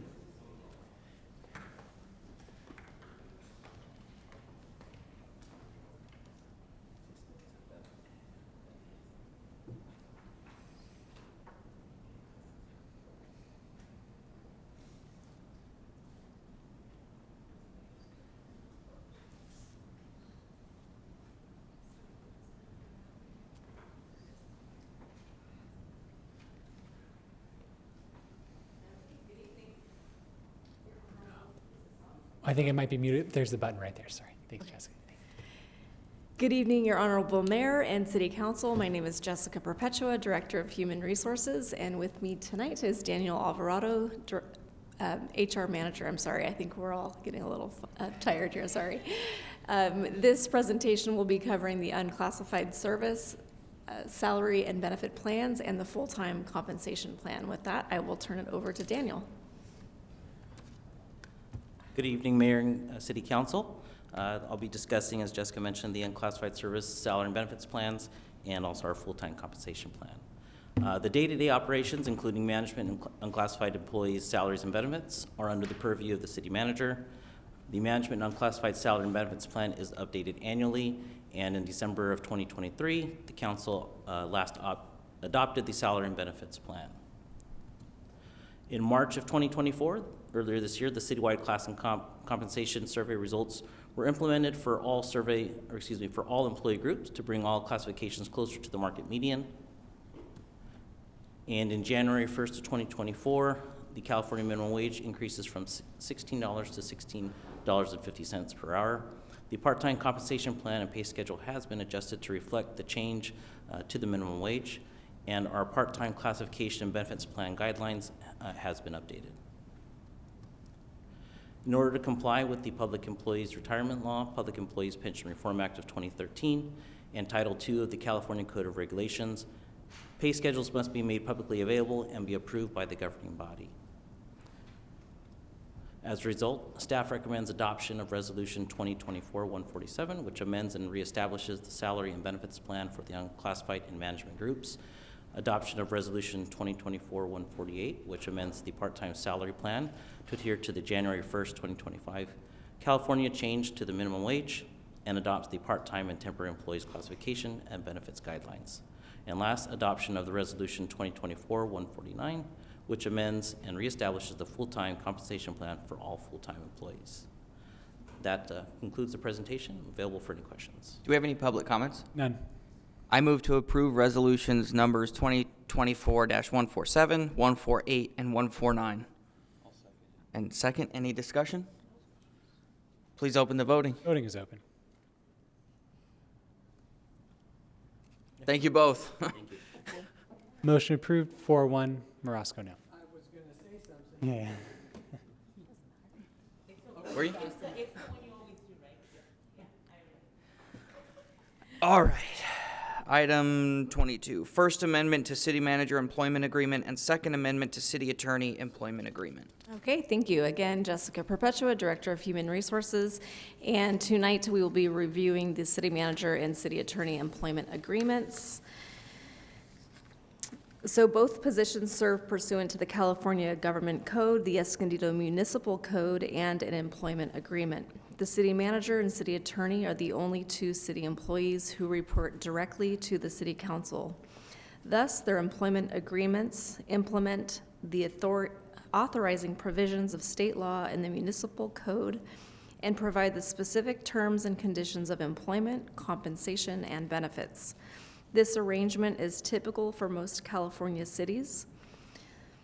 The City Council in closed session and noticed pursuant to the Brown Act conducted a performance review of the city manager and city attorney. The City Council, being satisfied with their performance and desiring to continue their services, agreed to the changes summarized in this presentation. So we'll start with the city manager's employment agreement, which is going to be a First Amendment. This will place the city manager's salary with an increase by 10% or $28,000 now and 6% or $18,480 in December of 2025. This will gradually catch up with market median salaries of city managers, making a total base compensation of $308,000 now and $326,480 in 2025.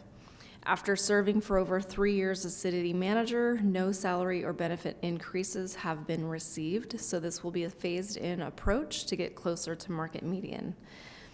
Salary surveys conducted by Human Resources showed that for full-time appointed city managers in the comparable labor market, The median salary is $325,412, and that's current rates, not projecting out to 2025. As a result, the 10% increase to base salary now and 6% increase to base salary in December of 2025 and other adjustments to the agreement are reasonable and justified way to get to market median over time. The First Amendment also permits the city manager to accrue vacation time at the rate of a 10-year accrual rate, which is consistent with other city employees, and it's also reflective of his cumulative experience as a city manager. The First Amendment also increases management leave hours from 10 days per year to 11 days per year, and there is separation for convenience computation language that was updated to reflect 1 year of base salary. Next, we will review the changes to the city attorney employment agreement, which is reflected in a Second Amendment. Base salary will increase by 20% or $48,500, making a total base salary compensation of $290,000 annually. The city attorney has not received any salary or benefit increases for over 6 years, so this increase is reflective of ongoing years of falling behind market median. Salary surveys for appointed city attorneys show that the market median is $290,080 annually. The 20% base pay increase to reach market median and other adjustments to the agreement are reasonable and justified. The Second Amendment keeps life insurance at 2 times base salary but adds a cap at $500,000. And the Second Amendment also reduces management leave days from 20 days per year to 16 days per year. Both amendments outline an annual performance evaluation process for city manager and city attorney. The city attorney's older contract is also updating language required under state law to be consistent with the city manager's underlying contract. No other changes are being made to the terms of employment. And that leads us to the recommendation, which is the adoption of resolution number 2024-148, which is the First Amendment to the employment agreement with Sean McGlynn, city manager, and adoption of resolution number 2024-185, which is the Second Amendment to employment agreement with Michael McGinnis, city attorney. With that, it concludes the staff presentation, and I'm happy to answer any questions. Thank you. Do we have any public comments? No public comments, but I will say something I've never done as city clerk before. I'm going to speak on behalf of an item, and the staff, myself included, fully support the city manager and the city attorney, and that's all I want to share. Thank you. Okay, thank you for the presentation. This one is, it's difficult for me to navigate because on one hand, there's the side of me that just thinks in the top levels of government, administrators get rewarded very handsomely. And in a city where the average household income is below the median, it's really a tough pill to swallow. But on the flip side, we are so far behind with the rest of the county that we can't find anybody to fill these positions. And in the case of our assistant city attorney, going to another city, and if I'm not mistaken, now has less responsibility and makes more than his superior here.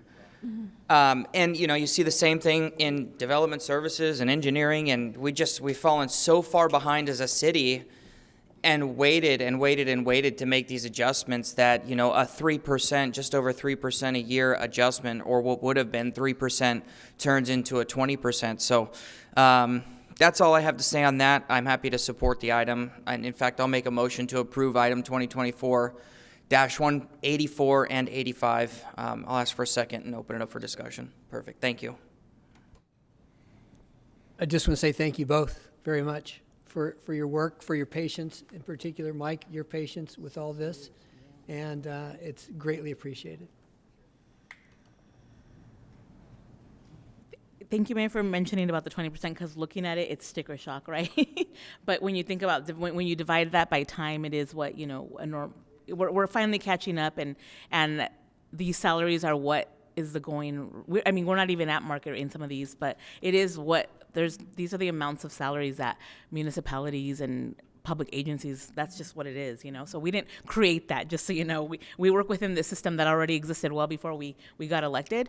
And I do want to thank our city manager, Sean McGlynn, and our city attorney, Michael McGinnis, for your patience, for not abandoning us during COVID years. And inflation and all the challenges that have been happening, for years since you've been serving with us. So thanks for sticking it out. We appreciate you. So I just would like to say it's been the years that I've worked with both of you. It's been great, and coming from the world of ministry and not a lot of salary in the ministry that I am in, your salaries to me seemed really high until I got elected, and I began getting assigned to these boards, and come to realize that you guys are in the poorhouse compared, and you know how I mean this, right? $400,000, $500,000, $600,000, and to me it's just mind-boggling. But I was chatting with one of my colleagues of a neighboring city, and we were chatting about city manager's salary, and she said, Joe, your city manager does considerable more work than mine. And I go, what do you mean? I said, well, he has more departments, more employees, more people to supervise because you're a full-service city. And so in the middle of all of that, I began to realize that your responsibility and the amount of that you both work is very, very big. It's a big responsibility, a lot of work. So without me just repeating myself because I'm tired, I'll support these recommendations. Anybody else? All right. Yes, I also agree with everything everybody said, and thank you for your work. Obviously, this reflects that. And with that being said, please open the voting. Voting is open.